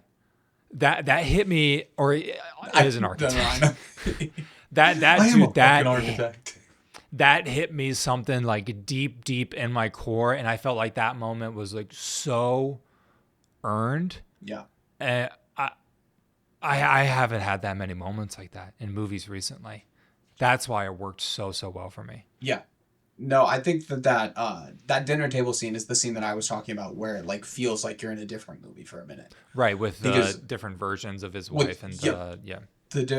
Oh my god, yeah. Who's the different version of the guy in the shirt? Did we see that guy? See, that's another one that you're not totally. I don't know if you're supposed to know. That might be something that could be peeled back even further to find Gotcha. out. But it seems just like another guy. Yeah. But yeah, that's the reason why he scalps the woman in the corner and puts it on Gotcha. her head Yeah. to reenact. Just like Until in the you very said that scene just before. now, my brain didn't make that connection. But like I knew that he said, like, I realized that I thought his wife must have had like red hair, but I never made the connection that was the like vague memory of the wife. During that conversation when he's talking about it being a memory of a memory of a memory, and it just getting like less correct each time. That I've been thinking about that just a ton, and I do wonder if this also has like a little bit to say about AI, because it kind of just feels like every layer that you go down just feels like an AI picture using the last one as a reference for like the layer below, kind of a thing. So like that was something that popped into my head as well. I thought that the character choice of Clark being an architect was like perfect as well, because his brain and an architect's brain that was already spiraling and already like losing control of everything that he had, it felt like finding a place that he can map out and like it's new and everything in there would be the most interesting thing of all time to an architect. So like it just, all those little things about his character just make it make sense when he's like, I want to stay. Yep. And I think I think you're somewhat, at least this worked for me. Again, I don't know always the intentions. I can always just talk about my experience. It worked for me, him saying he's an architect at the beginning, and you at least a little bit clocking in your head, like, okay, he's an architect. He goes down to these back rooms with all these weird, Yep. I feel like he's going to have some sort of sinister control or want to embrace this in some sort of way. And I feel like that's why, some people might be like, oh, that was a dumb twist or didn't totally hit. I feel like maybe a little bit on purpose. That's why it doesn't, totally transfer. Because like when he just goes and chokes her, it feels a little bit ham-fisted, I don't know. It does. And I was just like, literally, I was sitting there and I was like, okay, my brain hasn't fully caught up to what's going on before he chokes her, because I was like, wait, she's not that far from the entrance. Why didn't he just leave? And then he like, they're backing up and he says, don't worry, that's just me. because it's like the big fucking pirate guy. And I like my brain just took a while to process that. And then he starts choking her out, and I was like, wait, what the fuck is going on? Yeah. It's like, oh, what the fuck? And I'm like, okay, come on. But then they get to the table, and there's these different like versions and variations, and I'm like, holy shit. Whoa, wait. What? Yeah. This is what we're doing? And I know you said you didn't totally like the chase scene or didn't find it No. totally. No. I love the chase scene. I didn't like the fight at the end. Like, after they both get gassed and she's like just able to be like basically knocked out from this gas but still able to hold his head away from her when like, Clark's character couldn't fight back at all.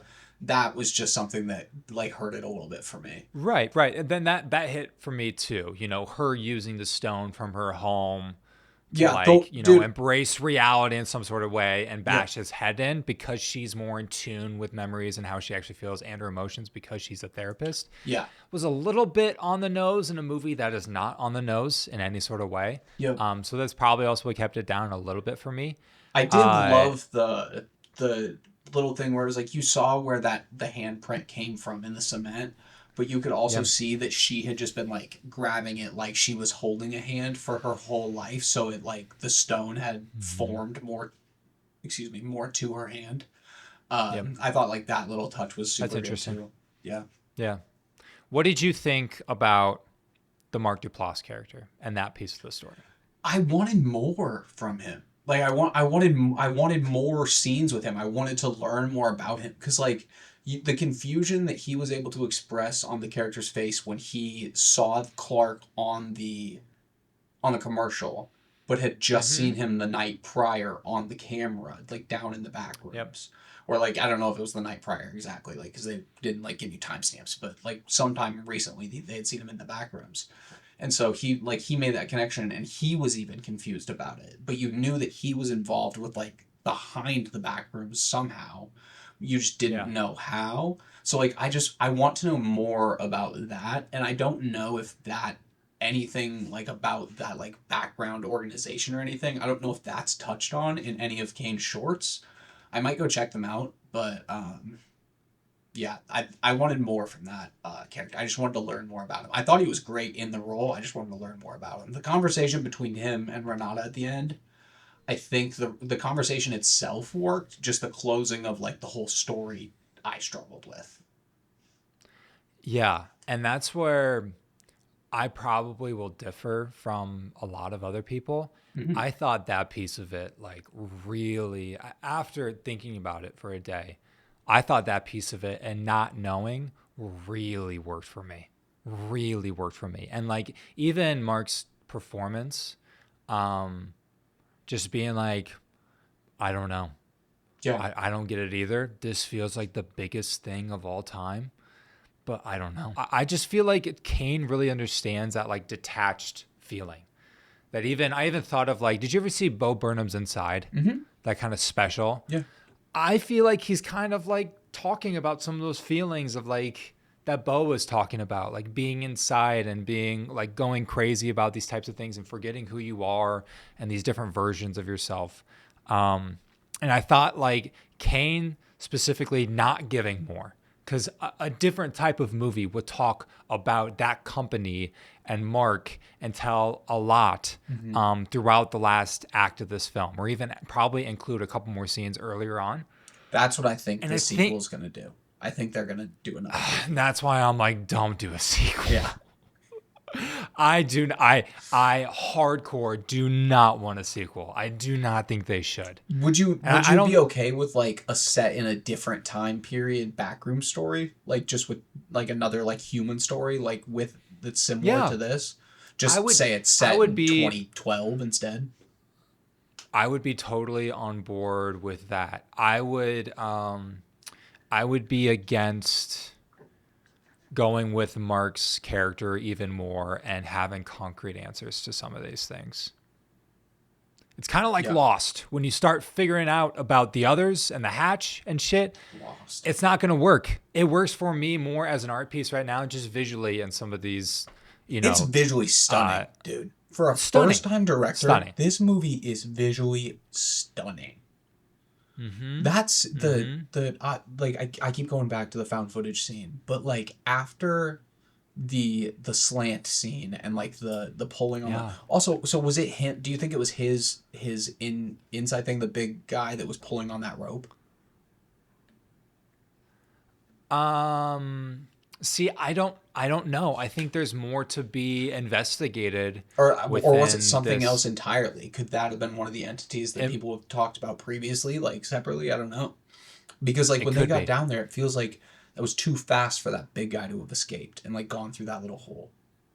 You know what I mean? But then during the chase, when he's chasing Renata at the end, he's fucking quick as hell, getting like he just appears behind her, like after she crawled through like 2 tiny little holes. So I really don't know. But that scene when they like get back up to the top and you like feel a little bit of a sense of relief, and then he goes, "What kind of fucking knot is this?" I went, "Ah, fuck." And then he just gets fucking yanked back down. But then they run down there after. Originally, I thought the bed was just going to get pulled and they were going to lose the camera down there. And then it was going to be a whole like different like story to go back and get the camera. And that was going to be where they went with it. But then he went down there and grabs the camera. And that's where you get like your first taste of all of those like little individual back rooms.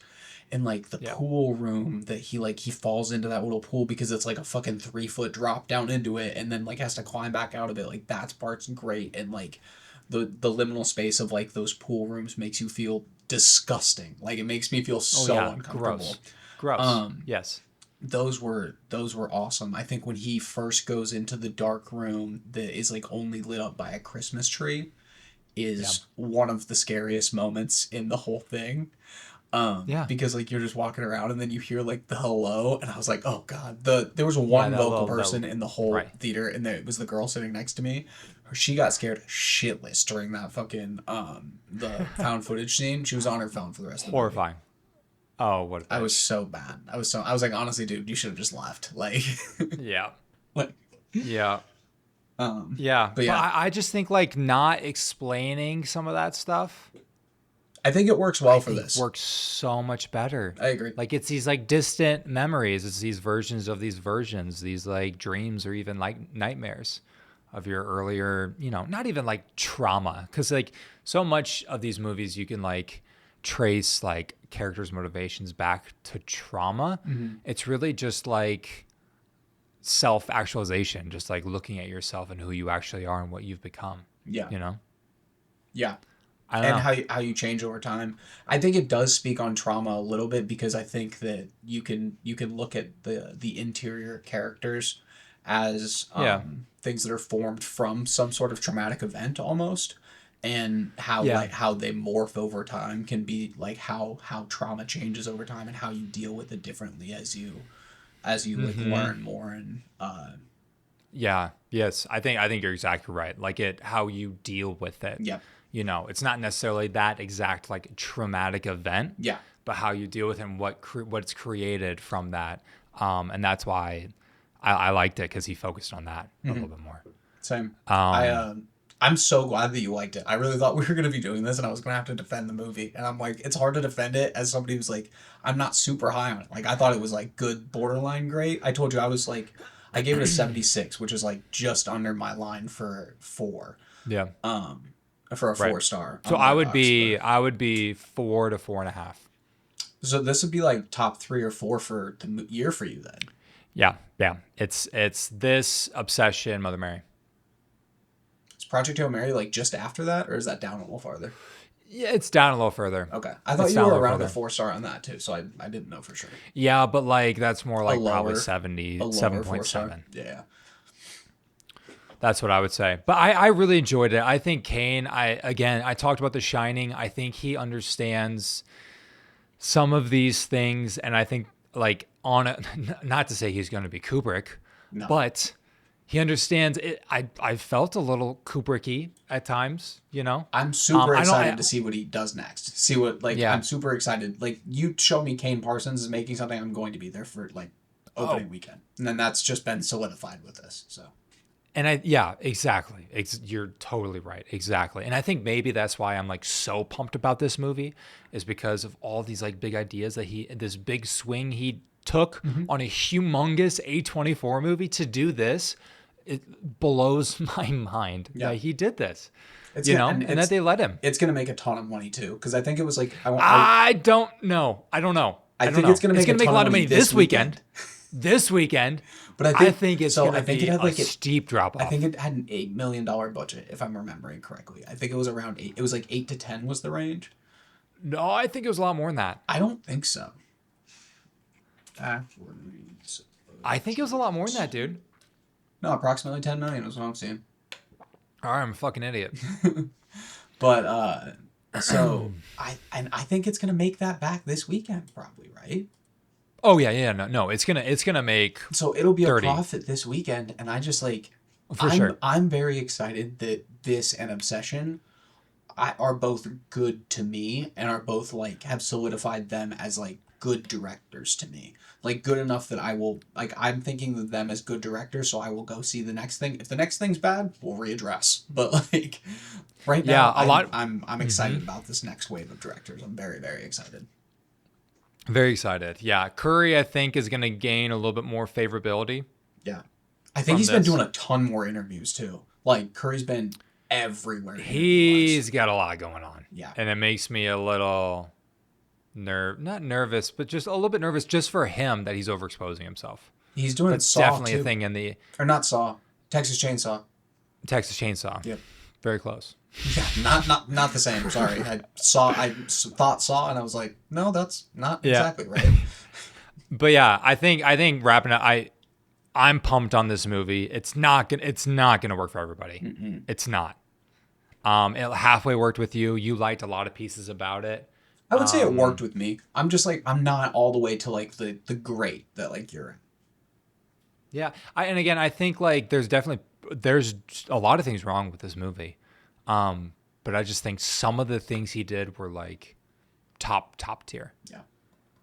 Yeah, I think that if it wasn't Renata and Chiwetel in those lead roles, this movie may have struggled.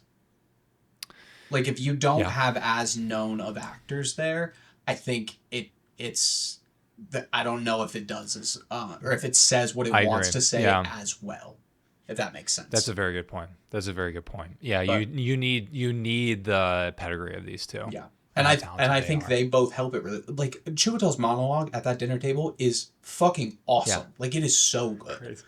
And the way that it finishes is really good too. So him saying that he wants to stay was just an awesome point in the movie. But then you start and then he makes the decision to cut her free after that whole conversation. So that I think that those two in that scene were very, very good and and elevated the movie for me for sure.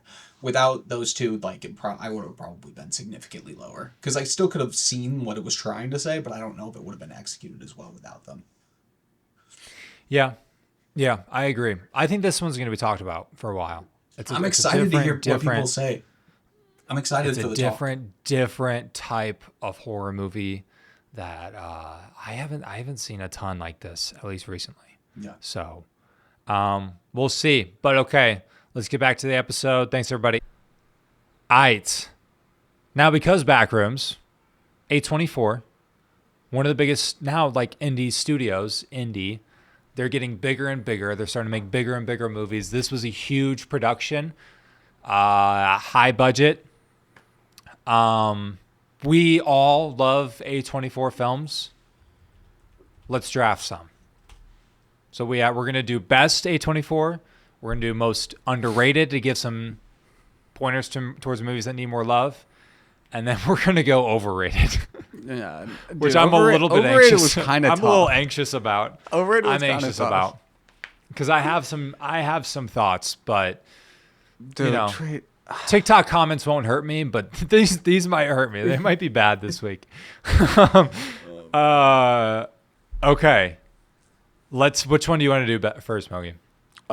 My order I have on the list is best, underrated, overrated. Do you want to do that? That's what I have too. Okay. Let's save the worst for last. I don't. Yeah, I kind of want to, because we love A24. I mean, we love I their don't even movies. know- They're one of the great studios like today. The thing is, I don't even know if I would say like the overrated ones aren't even necessarily They're not- like their worst no, they're movies because a lot of people love them. I just don't.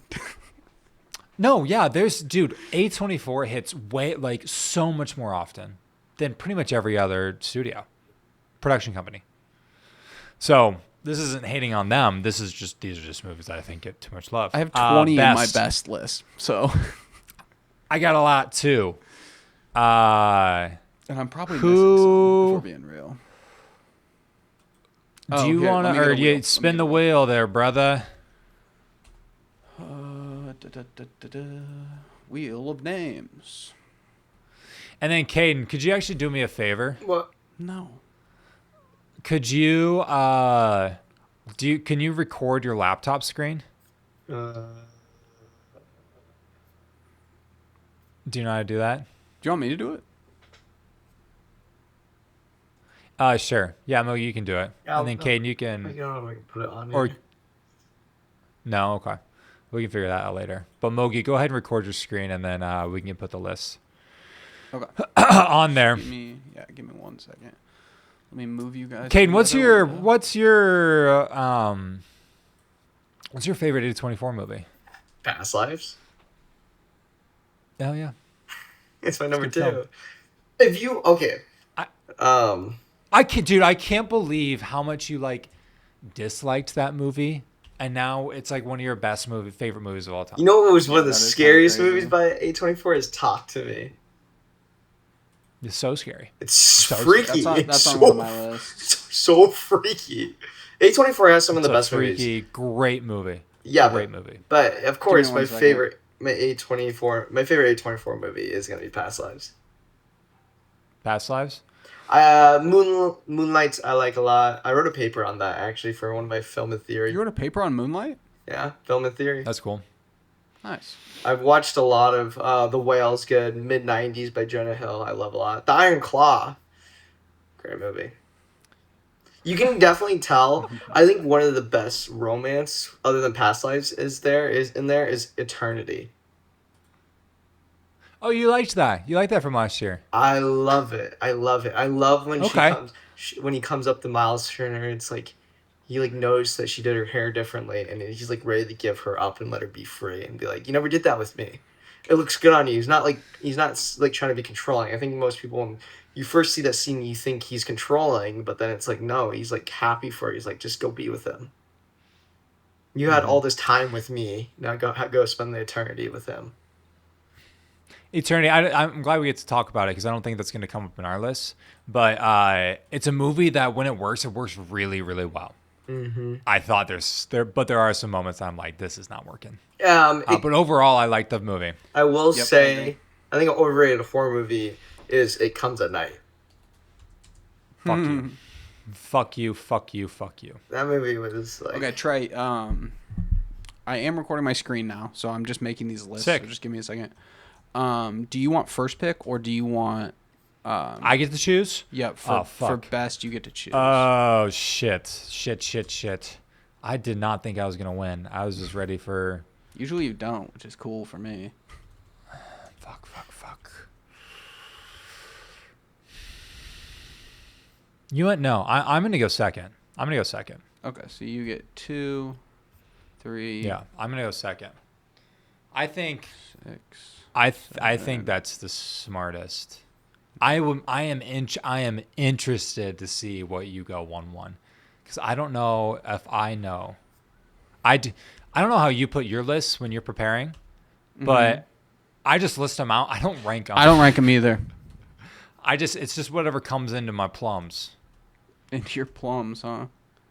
and then Okay, I so kick them out. this is how I have you have picks 2, 3, 6, 7, 9, and I have 1, 4, 5, 8, 10. Wait. Swag. I don't know if that's right. I just went back and forth by 1 on the last 3 so that you don't get second pick and last pick. Sure. A24 loves Robert Pattinson. Holy, I forgot he did The Well, Lighthouse. I mean, I think Pattinson loves A24. Okay, we got to stop saying A24 movies. They're definitely going to get mentioned at some point today. Mogi, okay. You want to do the intro? Sure. Just do, these are the top. Just do these are the. I was just going to do these are A24 movies. We're going to draft the best A24 movies, and then you can cut Yeah. it however you want to with timing stuff. Go for it. These are, we're drafting. We are drafting the best A24 movies. I have the first pick, and with the first pick, I am going to take what is my favorite A24 movie, and that's Uncut Gems. Yeah. So Yeah, I thought you would. I needed to have Uncut Gems on my list. It's a movie I love. It's probably my favorite Sandler performance. It's my favorite Safdie movie. I've only seen Marty Supreme once, so that could change in the future. But after seeing Marty Supreme initially, my first thought was I think that this is still, like, Uncut Gems is still my favorite. The way that movie just makes me feel is unreal, and I love it so much. Yeah, I had a feeling you would. I like this film. It's my favorite Safdie brothers film. SD? I think. Safdie? Yeah, I think it's my favorite. I like Yeah. Julia Fox. I can't believe we're not going to get buried together. Okay, so my turn. It is your I'm gonna go.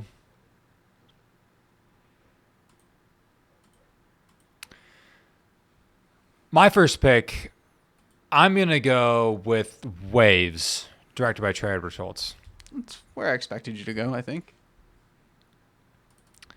Maybe I it's think not. I don't know. just my personal favorite. Just my personal favorite. I think, we're gonna do underrated later. This is the most overlooked movie since it came out. I think that. I think this is the most underseen, overlooked movie we've had since then. It is so expertly done. Trey Schultz is a master. Don't hold the Weekend movie against him. It was actually not that bad. I love Waves. If you haven't seen Waves, go. My next pick. Oh shit! I forgot you get to go twice. Well, I guess you can't take everything at once. That's fine. First Reformed, directed by Paul Schrader. I really thought this was gonna make it to like 5. I really did. Ethan Hawke looks at humanity in the face and says, "What have we done to our Earth?" I love this movie. It doubts everything about what we're doing as a human species on Earth. If God is around anymore, if he believes us anymore. This questions so much about faith, what we have to do, and the existential, passing of time. I think this movie is just perfect. It's one of my favorites of all time. Both of these movies are two of my favorite movies of all time. Yep. Paul Schrader wrote Taxi Driver, directed this. I Wrote prefer this. Wrote this. Yep. Wrote them both.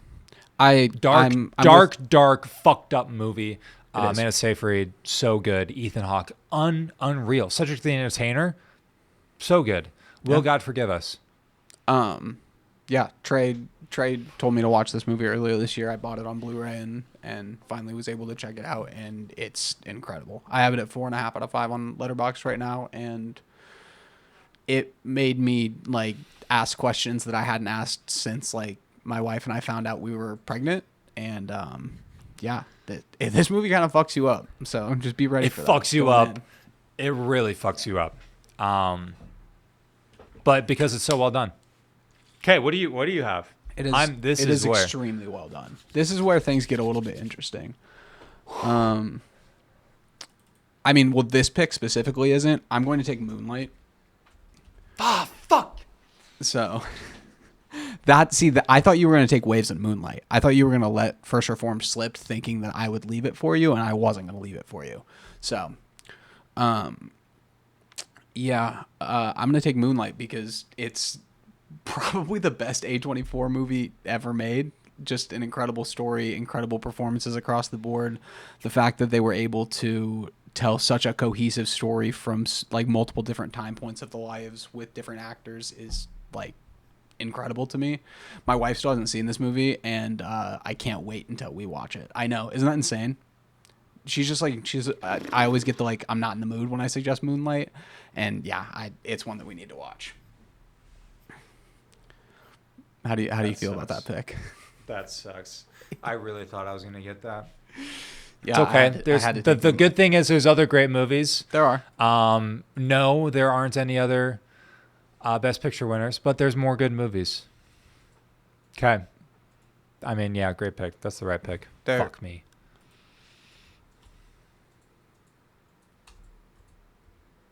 Okay. What you got next? Asshole. You said there's no more Best Picture winners? Unless I'm gravely mistaken. You are, because I'm going to take one. I'm going to take Everything Everywhere All at Once. Oh my God. You don't like this movie, do you? Go ahead. You don't like Everything Everywhere All at Once? I didn't realize I don't have it on my list. So you're telling me I could have let this one go to the end and still got Everything Everywhere All at Once? You could have. That's crazy. Yeah, I loved this movie when it came out. I think that it's gotten to a point of like very overhated online now, which I don't really get because it's great performances. The only thing I don't love about this movie is Jamie Lee Curtis, I think. That didn't super work for me. But other than that, I really love everything about this. I think it's super well done as far as the like multiverse goes. The rock scene made me cry in the theater, and I was with like just a group of like my guy friends. I was just sitting there just crying in the theater at the rock scene. Yeah, it's one that I need to go back to, but I think I've seen it twice, and I have it at a 4.5. Yeah, it's an incredible movie. Yeah. It's not like I halfway just didn't see it. It's not like I'm gonna put it on Overrated. That's what I was concerned about when you like your reaction. I was like, oh fuck, does he not like this? No, I'm not. This is gonna be on Overrated. I'm not gonna put it on Overrated. I like this movie a lot. I like this movie a lot. Good, I do think it's overrated. Kiwi Kwan is incredible. Yeah. Caden, you like this film, right? Mm-hmm. I love this film. Good. Yeah, it's really good. Dude, I saw a clip. Like Did you know how many awards he won? Kwan? Kiwi, he won all of them. It was like 70 something, I think. Yeah, he won them all. Isn't that insane? It's really cool. It's deserved, really cool. But like insanity. Hollywood loves a comeback story. Okay, so those are. I don't have to. Okay, I am going to go with a film that we just talked about. A Ghost Story. 3. Ghost Story, directed by David Lowery. I think this is just one of the most emotional movies that I've ever seen. I can't.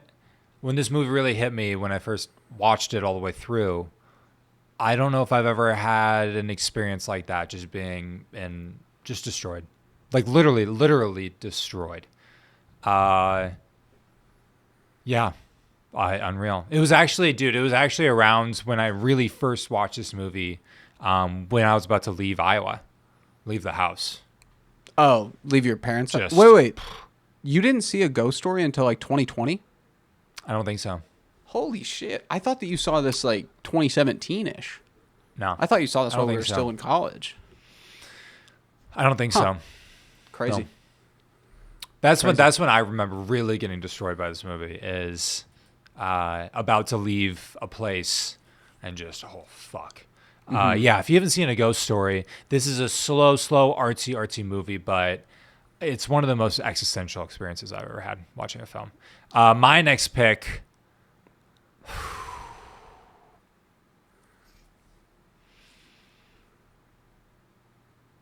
Past Lives.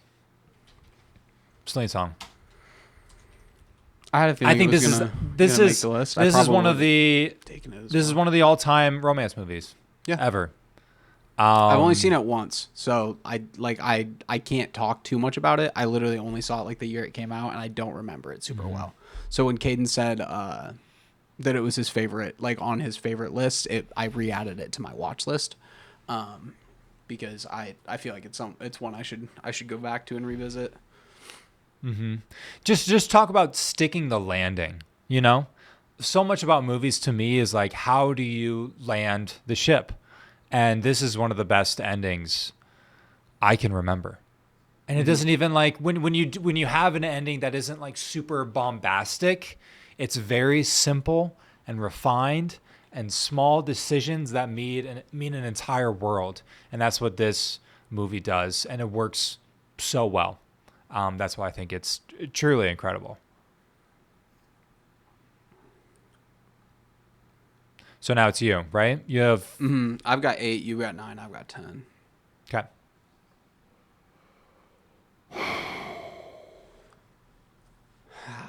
I think I know what you are hoping gets back to you. Do you? No, you don't. I think you I don't do. know shit. No, you don't. For number 8 here, for my 4th pick, I am going to take Hereditary. I knew you would. Yeah, it's my favorite, probably one of my favorite horror movies ever. Like in my top 3, top 4 horror movies ever. It was shocking the first time I watched it in theaters. There was the tongue click from that movie is something that like stuck with me for weeks after I saw it. Like every time I like heard a click, it was just fucking like it would send a shiver down my spine.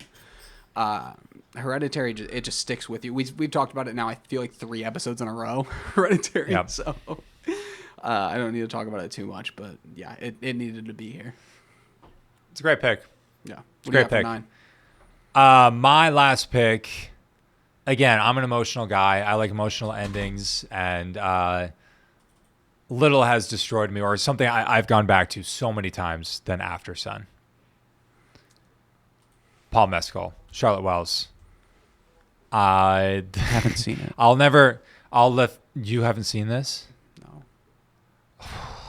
I know, bro. Dude. You're a sad boy. You're gonna fucking like love this. What are you talking about? I know I would love it. That's the worst part. Everybody on TikTok talks about how fucking great it is, and I'm just like sitting over here with my dick in my hand because I haven't seen it. I'll tell you, this is slow in a similar way that Ghost Story is. Yeah. I would say. I mean, that's fine. I kind of expected that. And it's a little bit longer. It's longer too. I think it's like full 2 hours. But I think it's more than Paul Mescal is just like one of the premier actors we have. He's so good, man. And then I don't want to fuck up her name. I don't want to fuck up her name because she is so good, and I don't know why I can't think of it right now. I mean, Charlotte Wells directed Frankie Corio.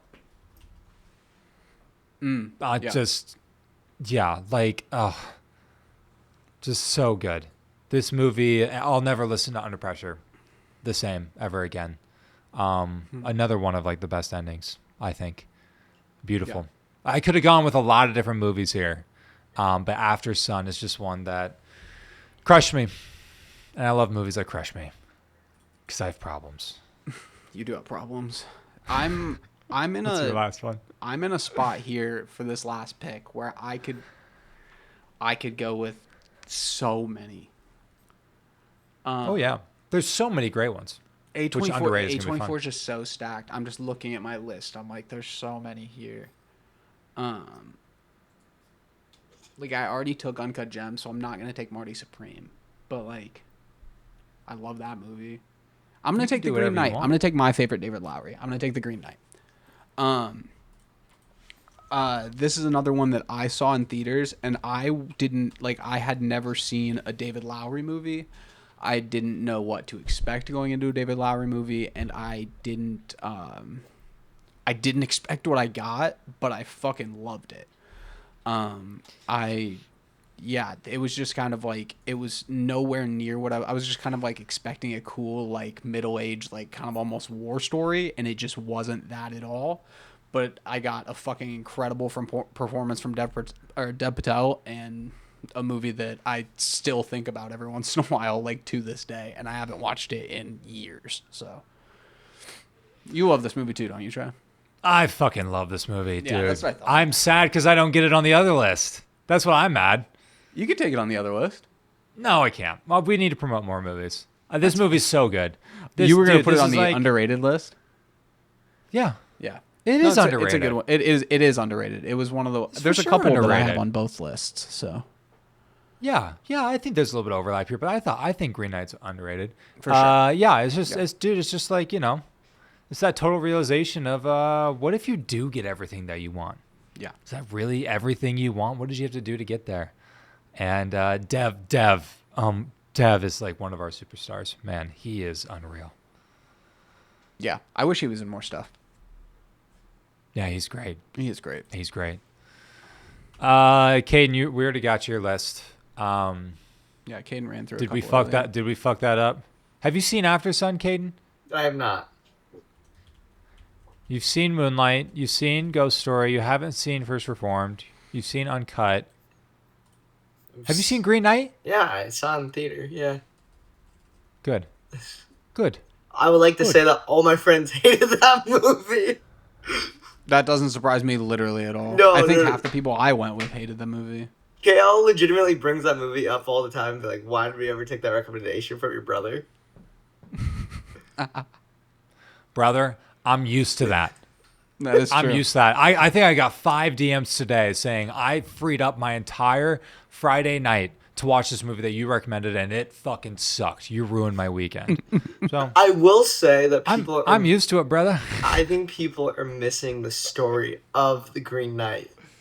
They are missing the theme that it's talking about. It's a man about pride and a man owning up to his word, but the story of him going to meet the Green Knight, the 3 challenges of him meeting the woman at the castle, him going under the sea to go grab that, was it a skull? Yeah, the water? The head. Yeah, and then the 3 giants that you see just walking through. Like, people are missing the story of the theme of it. And then at the end when he's like, go on with your head, and then it just cuts. People are missing the point of that story. Yeah. And that's why people hate it. I'm ready now. Yeah. Yeah, like, it shows the character development of a man of pride, getting stripped away of pride, and then owning up to his word of integrity. And then, like, you kind of see integrity with the wife, especially when his wife comes, and the guy's wife in the castle that's given him his home and a place to live and eat, and then does that, and then he runs away because he is shameful. Yeah. People are missing the point of the Green Knight. But once you get the point, it's good. Would I see it again? Absolutely not, but it was good watching it the first time. You wouldn't see this again? I don't know if I could free up 2 hours of time. I think I've spent 12 hours of my life with this movie. I do really enjoy this movie. Don't get everyone wrong. I really enjoy this movie. I don't know if I can it's one of those movies I can see a second time. I like it when, he and Alicia Vikander are really good at the beginning of this movie. And then I like when Alicia Vikander jerks him off later on in the movie. You're talking about when he like comes on the belt? Yeah. Yeah. Yeah. No, that's pretty cool. great. I agree. I'm a pretty big fan of the cum scene. That was pretty sick. Okay. One second. I stopped my screen recording because I'm trying to fucking do it so it doesn't record my You can record audio or whatever, and I can cut around it. It's fine. No, I'm not worried about that. I'm trying to set it so it doesn't record all of the why are these not? Dude, Green Knight, and so he runs away from the knight, when he's supposed to have his head chopped off. He runs away, and he gets everything he ever dreamed of, and it's a fucking nightmare. Yeah. And he just sprints back to the Green Knight and says, "Okay, I'm ready now." Please. I relate to that so much. I'm like, all right, yeah, let's do this, please. Please, sir. Please. Lift your axe. I kneel before thee. You see Chop that? my head off. You see on my top 10 list, someone commented, does this kid not watch anything in the 20th century? I commented back. I sure commented back saying, I'm 23 years old. Do you think I'm watching Dude, anything in I the literally 20th thought the It's same thing, 2026. Caden. I was like, he's like, what do you mean? He literally is fucking... I was going to say, are you fossil fuel, question mark? I'm still young. Are you fossil fuel? Were you born in a year that doesn't begin with 20? Loser. You loser. Because, dude, everybody that's like 40 or 50, they probably weren't watching like movies in the 40s and 50s and the 60s. They were watching movies in the 70s and 80s, you know? No, it's So they expect kids like you to see everything in the 70s, 60s, and 80s. Yeah. That's fucking crazy. Until like, Brother, I so hate like that you shit. probably you maybe like need to see a lot of that, but those aren't probably going to be your favorite movies. You know? I would Some say of them might be. the only good, Maybe. the only old movie that I think I like that I've seen, because I only see a lot of old movies that are based on true stories, but the only good one that's old to me is Gladiator. That's See, not that what's old. funny is that you think that's an old movie. It's not old. That's what I'm saying. That's though. fucking That's like crazy. that's old But to I mean, me. it's the same thing. So it's like, so that movie probably came out around when you were born. Yeah, it's old. So like movies in like the mid 90s when we were born, right, Mogi? You know, Yeah. that's like the same type of thing. We would Dude, maybe all say these that screen those are kind recorders of old. cost money. Why? Oh, just here, I can use QuickTime and use it. Wait, do you have NVIDIA or AMD? You could just do it off that. Yeah, I can just do it on I have QuickTime. NVIDIA. Can I do it on NVIDIA? Yeah, you can. Just go to NVIDIA settings and then you can screen record your whole screen. Oh, all right. That's what I did for gaming for a lot of times. When I hit a clip, I would just screen record my screen. Open in the NVIDIA. Oh, fuck.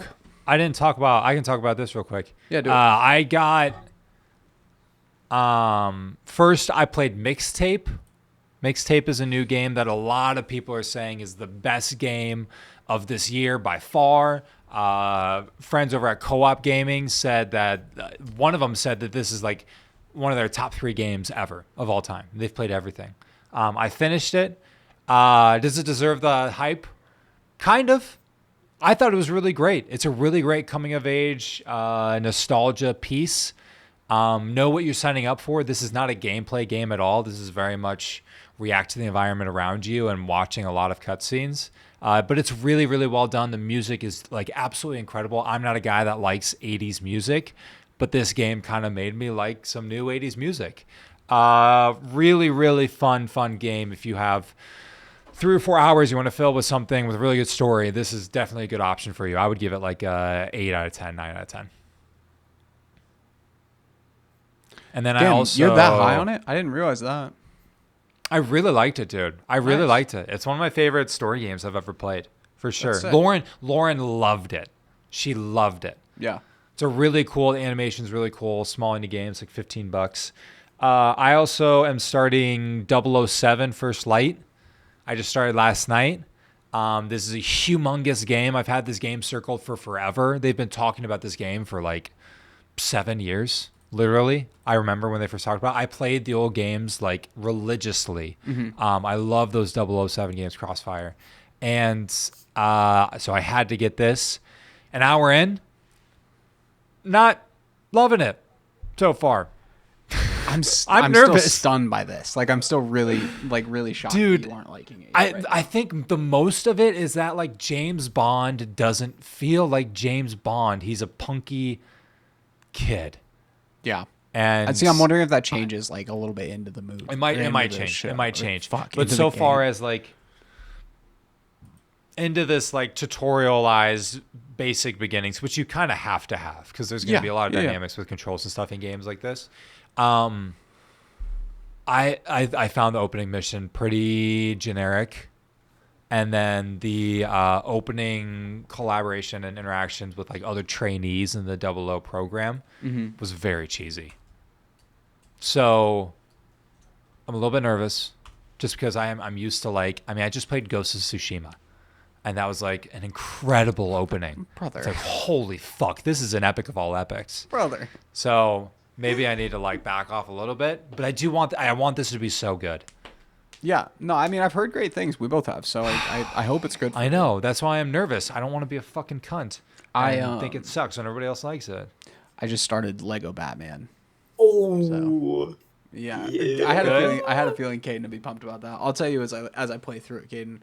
Apparently it's long. Like you get to play through like all the live action stuff. I think you get to play through some of like the old school like animated stories, like some just like pretty comic accurate stories. Apparently it's like the best cumulative like Batman story ever. The fact that it's Lego Arkham. like it's fine. Like it's a Lego game. I don't mind Lego games. Do I wish it was like the Batman Arkham style game? Fuck yes, but like it is what it is. I'm excited for it. There's a TikTok today about that, and it says Batman doesn't kill, and they're on top of they're on top of like a skyscraper, and he grappling hooks Catwoman, holds her across the building, like holds her at the edge, drops her, and then when she falls, you hear a lightning strike above him, and then the guy just sits on the camera on Batman.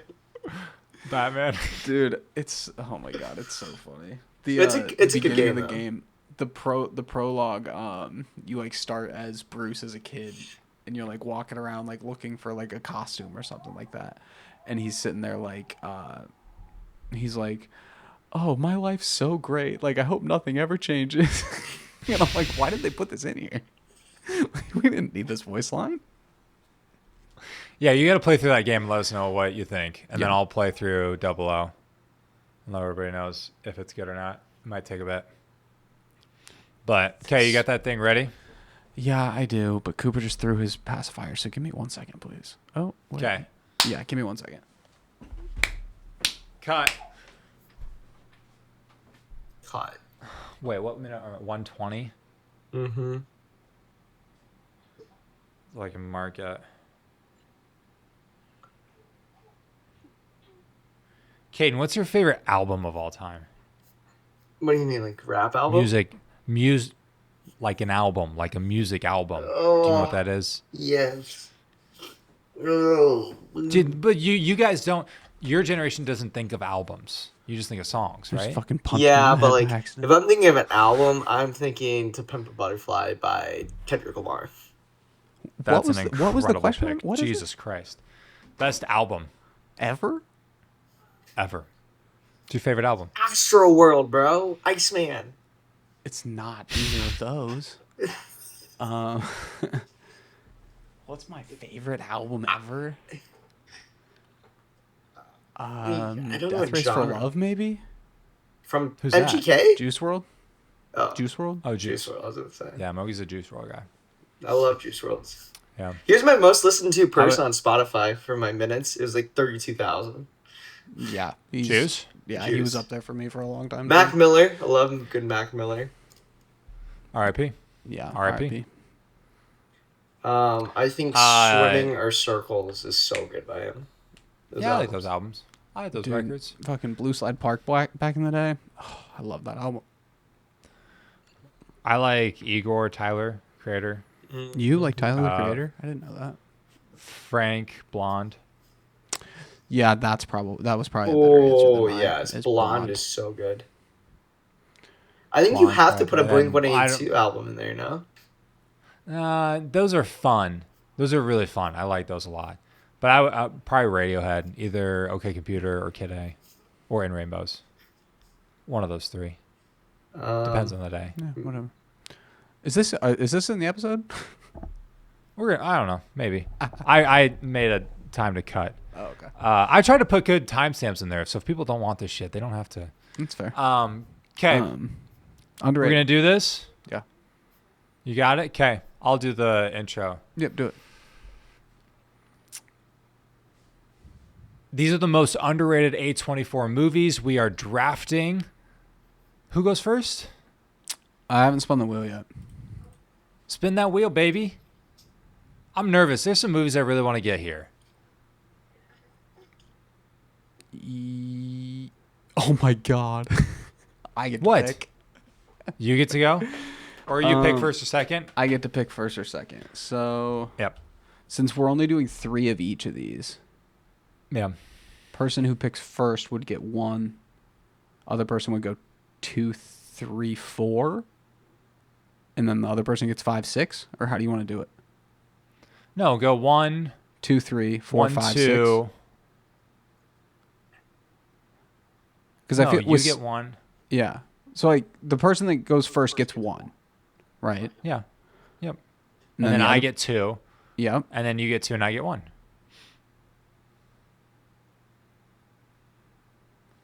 So Right? so it'd be like 1, 2, 3, One. 4, 5, Yeah. 6. Yep. 6. Yep. I just feel like the person that goes second gets fucked then. Because you get 2, 3, and 6, and the other person gets 1, 4, and 5. Then we can just go back and forth. People hate back and forth. Fuck them. Let's just go back and forth. Fuck them. Do you want to go first or second?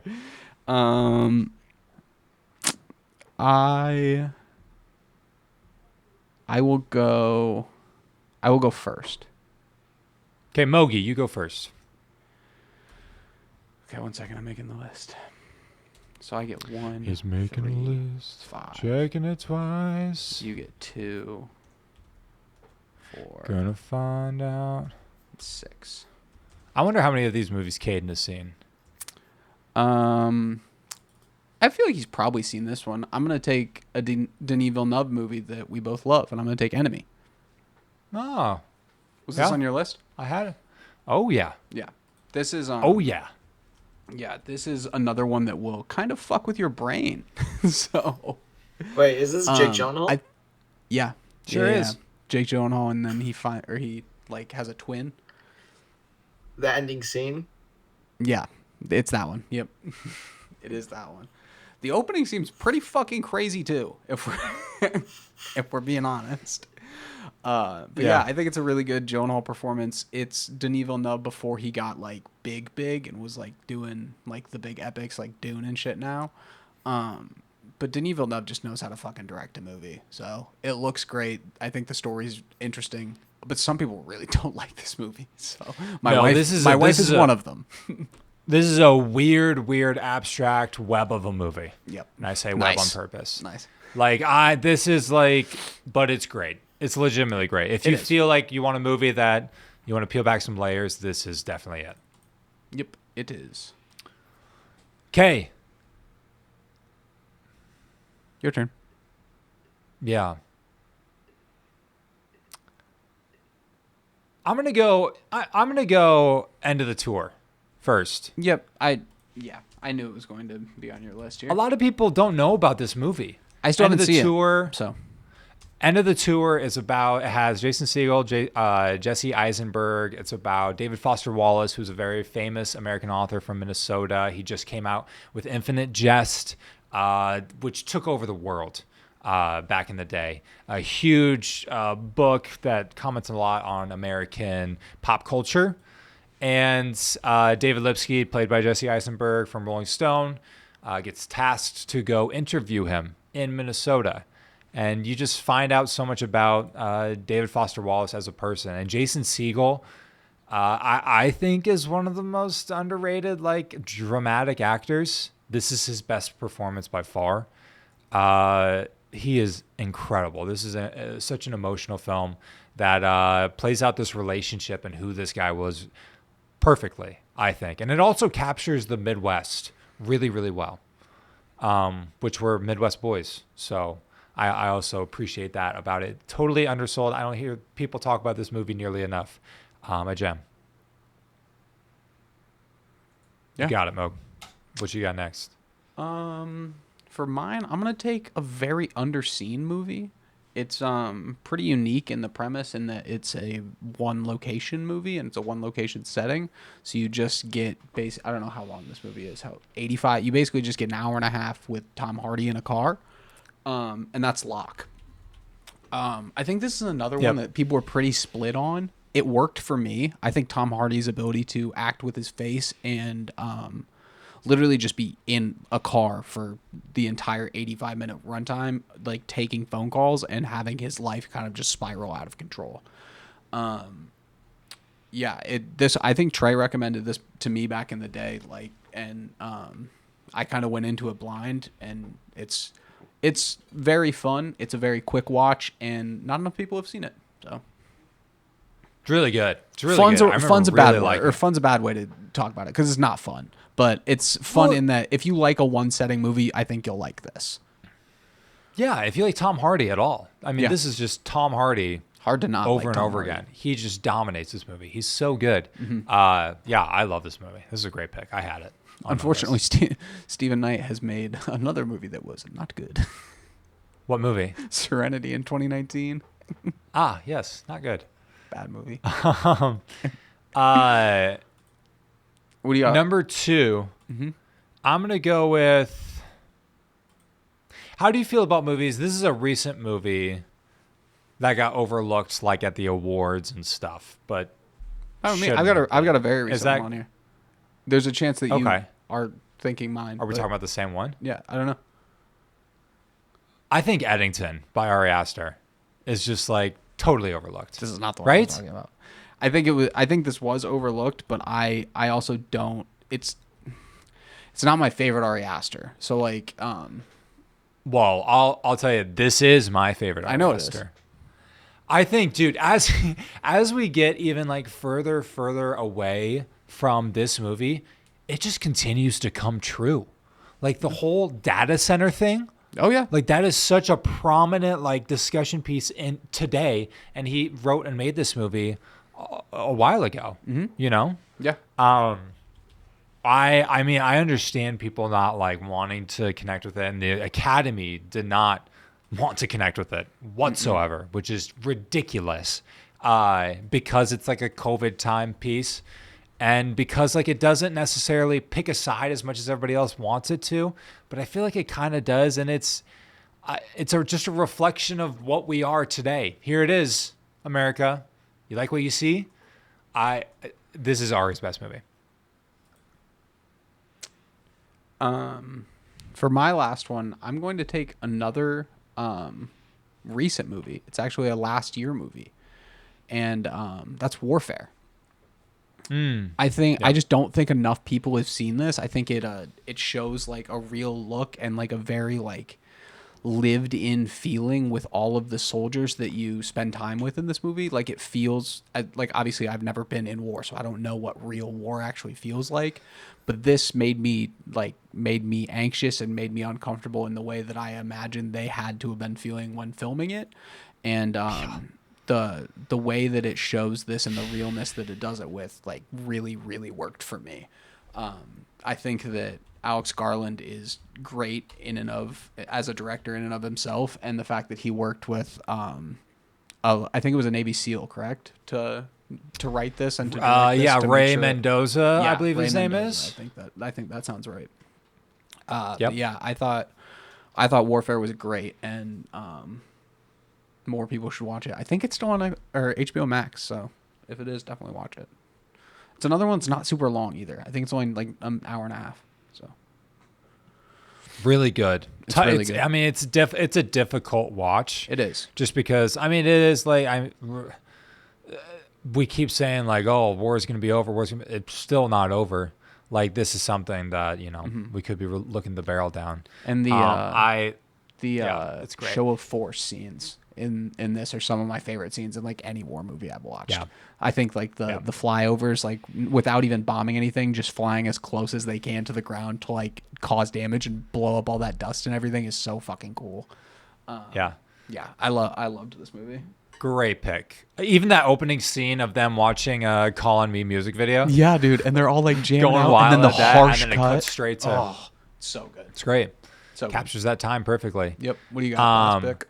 I'm going to go with one I don't think you've seen. Maybe you have. I saw this in theaters, COVID times. Midwest could go see it in theaters. Zola, directed by Janitza Bravo. I have not Have you seen seen this movie? Mm-mm. I am pretty... I think I remember this is based on a true story. Let me read you the log line. A waitress agrees to accompany an exotic dancer, her put-upon boyfriend, and her mysterious and domineering roommate on a road trip to Florida to seek their fortune at a high-end strip club. This is about a stripper that gets mixed in with the wrong people down in Tampa. And incredible performances from like Taylor Page and Riley Keough. Coleman Domingo's in this movie. Nicholas Braun. Nicholas Braun is insane in this movie. This is a wacky film that has a ton of fun and is I remember having a blast with this one. All right. And that's that. You should check that out. I added Zola to my watch list. It's like pretty much like a straight comedy. There's not many comedies in A24's filmography. This is one of those, and I think it's really, really good. Was that it? Is that the last pick? Yep. We were just doing 6. Caden, did you have any other A24 movies that you really like? I think you guys kind of knocked them down, honestly. I think. Moby, did you have any others? Wait, we got to do overrated, so don't say all. Yeah, of you them. overrated. Well, that we like. Oh yeah, that we like. You can say any other ones. Did you guys mention the whale?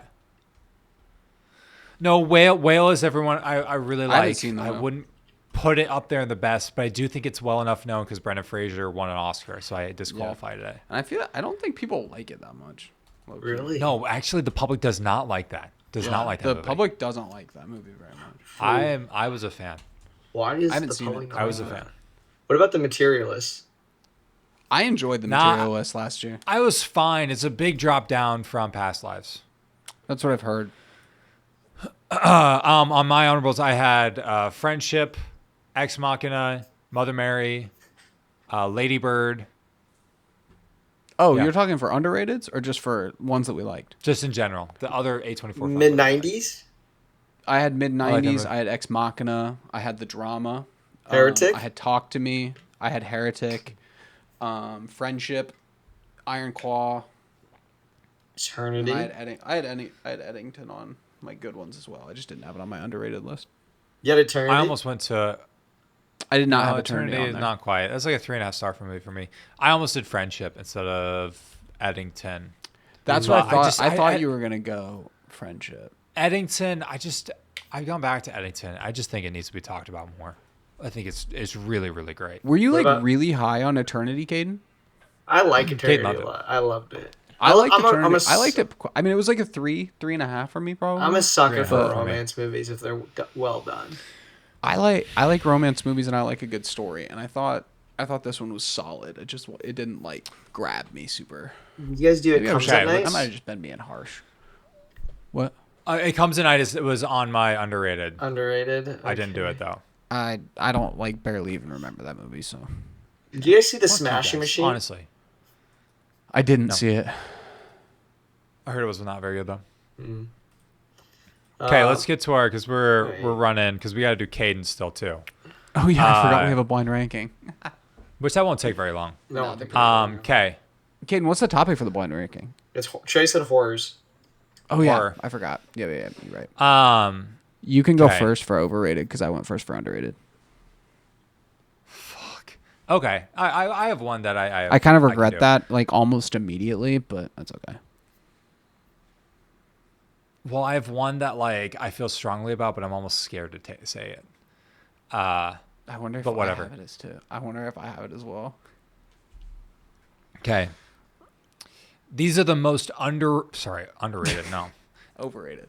these these are the most overrated A24 movies. We are drafting. I get to go first. First overall, I really like this filmmaker, but there is one movie that just did not hit for me whatsoever. A lot of people love this movie, The Lighthouse. Damn it! Directed by Robert Eggers. This is why I regret letting you Listen, go first. it didn't. It works. It really, really works for people. It really doesn't work for me. I like Robert Eggers movies. I think The Northman is like one of the greatest like revenge movies ever. Lighthouse is going for something very, very specific, and it just didn't hit for me. I honestly think I saw this in theaters like opening night and sat very close to the screen. It's also very difficult. I'm not great at understanding what people are saying. I'm not like a huge subtitle guy, but I didn't pick up much of The what they were accents are saying. So thick. They're thick in this I one. did not distinguish the plot very well. It's just a movie that I know it's referring to a lot of old films. It just didn't hit for me. Yeah, What you got? That sucks. I really wanted the White House. People are gonna fucking hate us for that, dude. I get it. Oh, dude, people I are gonna know hate people are us. strongly. But the That's thing fine. is, like, I don't. That's fine. You can love it. I It don't just really didn't. know. It just did It's not just, hit for like, me. Because the Northman's great, but I think that's the only one I like from him. So maybe I'm just not. I like The Witch. I like The Witch and Nosferatu. Yeah, I didn't see Nosferatu because I didn't like The Witch very much. So anyway, What do you got? I am going to take The Tragedy of Macbeth. Okay. This movie was fine. Like I have it at a 3-star, so it's like it's not like it's a bad movie by any means. I just think like a lot of people that I've seen have this like rated really highly, like 4.5, 5 stars, and I don't think it's near that. Like I think the performances are fine. The story didn't really stick with me. Yeah, just not one I really love. I think it looks really good. It does. I think it looks really good. It's just not exactly what you want from like it's one of the Coen brothers. you Yeah, know? it's just not really what I was expecting. Like I don't know. It's just yeah. It like Denzel was fine. Yeah, that's about it, I think. Really. Like other than that, it wasn't really super notable. And like Frances McDormand's better than what she was in this, in my opinion. So Yeah. Yep. yeah, what do you got? My next pick is going to be Disaster Artist. You don't like this movie? This movie didn't work for me. Okay. It really didn't. I didn't find it. It's supposed to be like a comedy. Mm-hmm. It just didn't. I didn't think James Franco. Totally. He just doesn't usually work for me, to be honest. Yeah. And I mean that's fair. And this one's this is another thick accent. So like if it doesn't Well, and the yeah, I way- mean that's the way- Tommy. I know, but like if it doesn't work for you, it's just gonna piss you off throughout the runtime. So like I could see where you would not like this, but I also see why other people love it.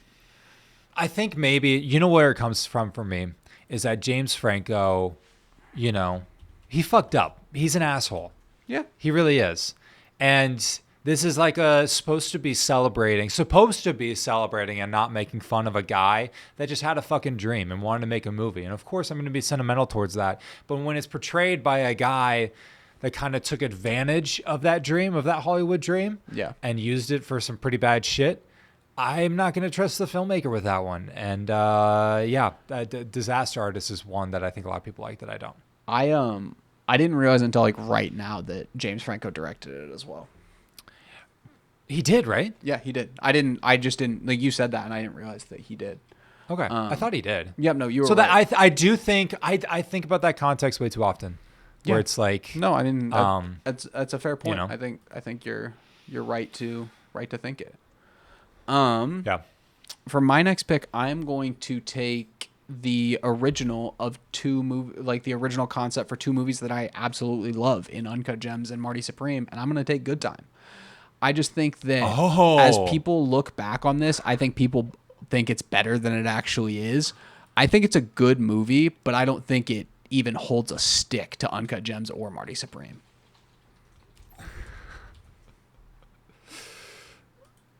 Do you disagree? Okay. Yeah, kinda. Okay. I like it right up there with Yeah, those I just two. I don't think it didn't work for me as well as those two did, which is strange because I'm a Robert Pattinson guy and I'm a Safdie Brothers guy. Like everything points to it should have worked for me, and maybe it'd work better if I went back to it. But it's just I watched it and I had no interest in like ever really coming back to it again. I saw where like it was good and where people like find the like a lot of enjoyment in it, but I just think like it's the very raw versions of things that they really kind of perfected with the next couple movies. I get that. I do think that this is like a product of filmmakers and like doing exactly what they want with no recourse. Yeah. Do you know what I mean? Mm-hmm. Like they don't have a lot of people telling them like, no, you got to cut that, or like, hey, we should maybe think about recontextualizing this. This is them just doing exactly what they want, a million miles an hour to the wall, which is maybe why I still like it a lot and why other people probably like it a lot. I do think at times, it is good to have outside voices and help you along. So I get that. Yeah. My last pick is a movie that a lot of people say is a really great love story. It's one of their earlier on films. I thought The Spectacular Now it does not work. Huh. With I watched this Meitel and Shailene. before. I watched this before I like really like thought about movies and like I just kind of it was one that I just like threw on, but I remember liking it. Did you like it? I remember liking it. I haven't watched it in this is probably what fucking 2015 movie. 13. Oh Jesus. Yeah, I don't know. Yeah, it just didn't hit for me at all. Yeah. Just like, the chemistry I just didn't think was there. So I think this is kind of an overrated one that a lot of people really, really like. Yeah. It says 92% Rotten Tomatoes. One that did not work for me. I didn't realize it was that high. I'm looking it up on Letterboxd really quick. Yeah. I think it's fine. I don't think it's 92%. I mean, that just means that 92% of people rate it 6 or higher. Yeah. Yeah. Yeah, it's a 3.2 on Letterboxd. I have it at a 3-star, so like I remember it being fine. But I also follow a couple people that have it at like a 5-star and a 4.5-star. So, whoops. But yeah, no. I mean, you said overrated for a reason. Okay. What's your last one? For my last one, I'm going to take one that people like as well, and that is Yorgos Lanthimos' The Lobster. Oh, dude, come on. I love Colin Farrell. Are you serious? See, I haven't watched this since enjoying a Yorgos movie. So like I watched it back when I didn't have any experience with Yorgos yet. I couldn't even finish it, dude. Like I tried to watch this like 2 or 3 different times. I couldn't even finish it.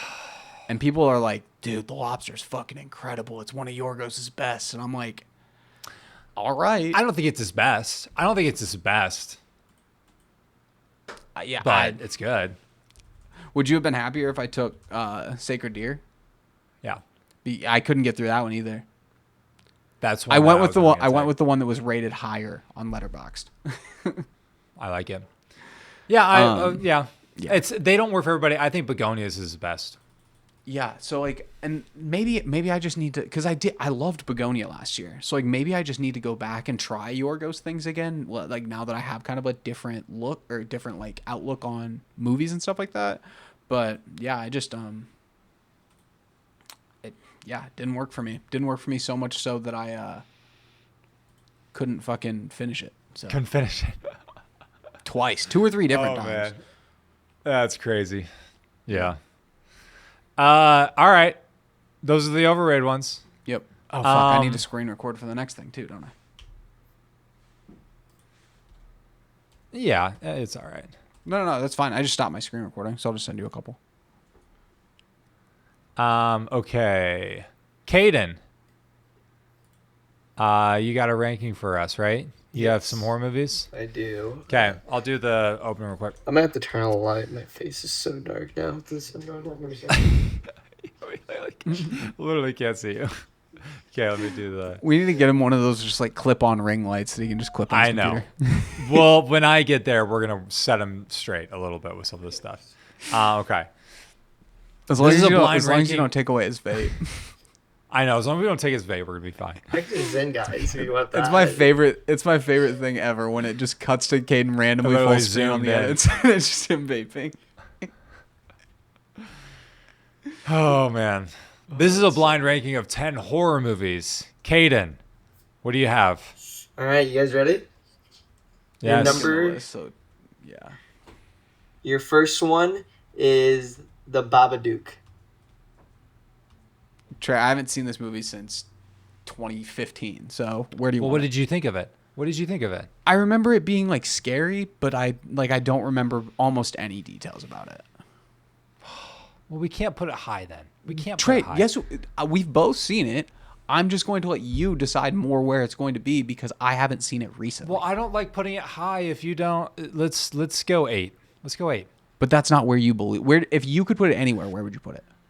No, I don't know. I don't have a vibe for the list, so let's just go 8. I think that's fine. I think that's fair. I don't think this is like a super like loved movie. Oh, it is. Oh, it is. Oh, it is. I mean, I'm getting shit on TikTok right now because I recommended it because they hate it. But there is a strong contingent out there that love it. Okay. My audience hasn't seen it on TikTok, but the Film Bro audience has, and they love it. Okay. But 8. All right, 8. Your second movie is Midsommar. First of all, is it Midsommar or Midsummer? I'm pretty Midsommar. sure it's Midsummer. It's Midsommar. Midsommar? It's with an O. It's with an A Midsommar. At the end. at the end. It's Sommar. Samar. Samar. Gut, what would you go, Mogi? Probably 5 or 6. 5. I think 5's good. Yeah. I rewatched this movie recently. It's fucking dude. Don't get freaky. me wrong. I think this movie's great. I just think Yeah, that there's other horror that I would put higher. Let's go 5. All right. 5, sir. 5. All right. Your third movie is Talk to Me. Ooh, this is another great movie, man. I like Talk to Me a lot. I remember really liking it. I would go, but it's not as good as Midsummer. Yeah, maybe we did put Midsommar 6? too low because I have Midsommar at 4.5. I think. 6? Yeah, that's fine. We can go Talk to Me at 6. I thought Talk to Me was really good. Really original idea. Really cool. Yeah, really surprised with the Philippou twins. Like, that's crazy that's like their first movie after what they did on YouTube for years. I still haven't 6. seen Bring Her Back, but it's on my list. 6, Caden. All right. Your number 4 is Paranormal Activity. The OG. Mm-hmm. So this is sneaky a good movie. It is, and it's sneaky like original because it was so early doing ghost shit. But it's not better than Midsummer. We fucked up. We should have put Midsommar should have higher. been probably 4. Oh no. Let's just put this 4. I don't think that's that bad.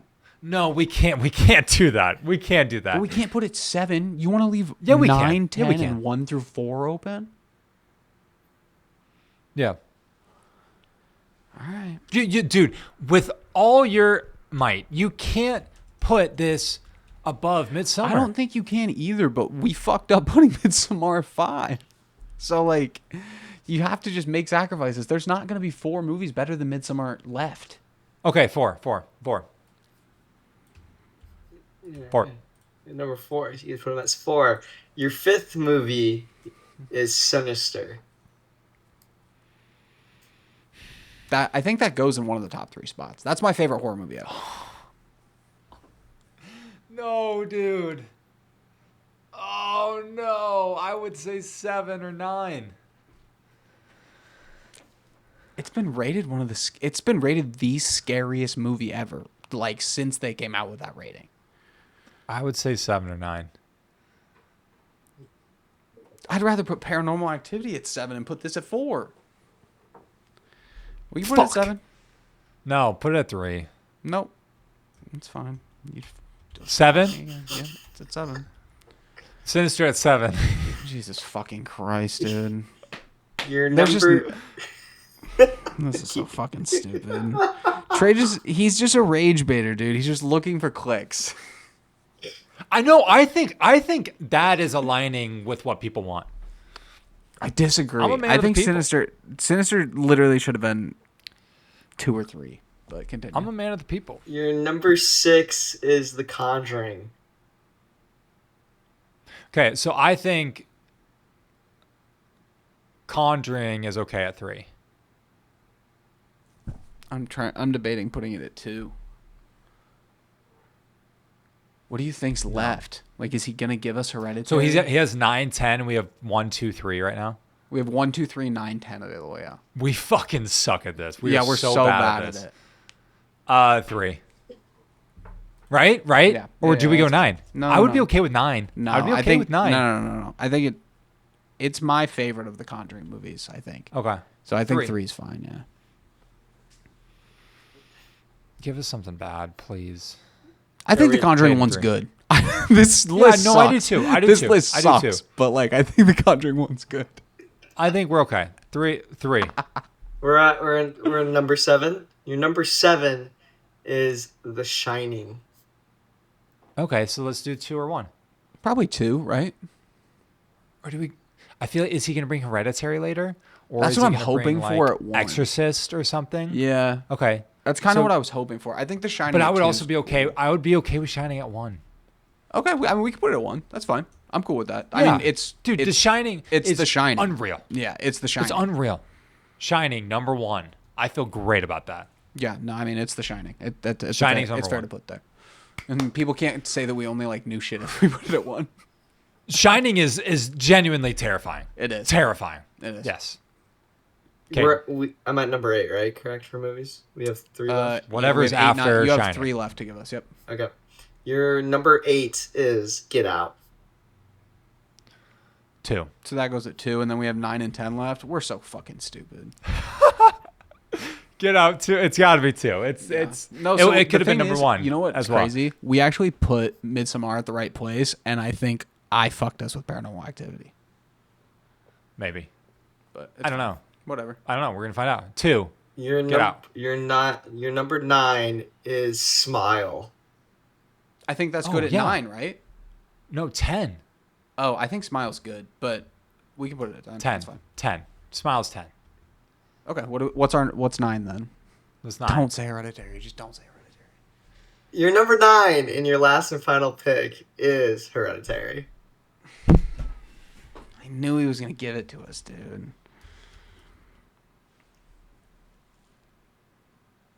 That fucking sucks.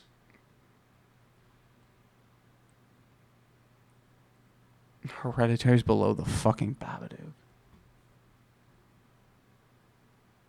Hereditary is below Paranormal Activity. And The Conjuring and Midsommar. Dude, but he gave us Midsommar, so I was like halfway thinking that another Ari Aster wouldn't come.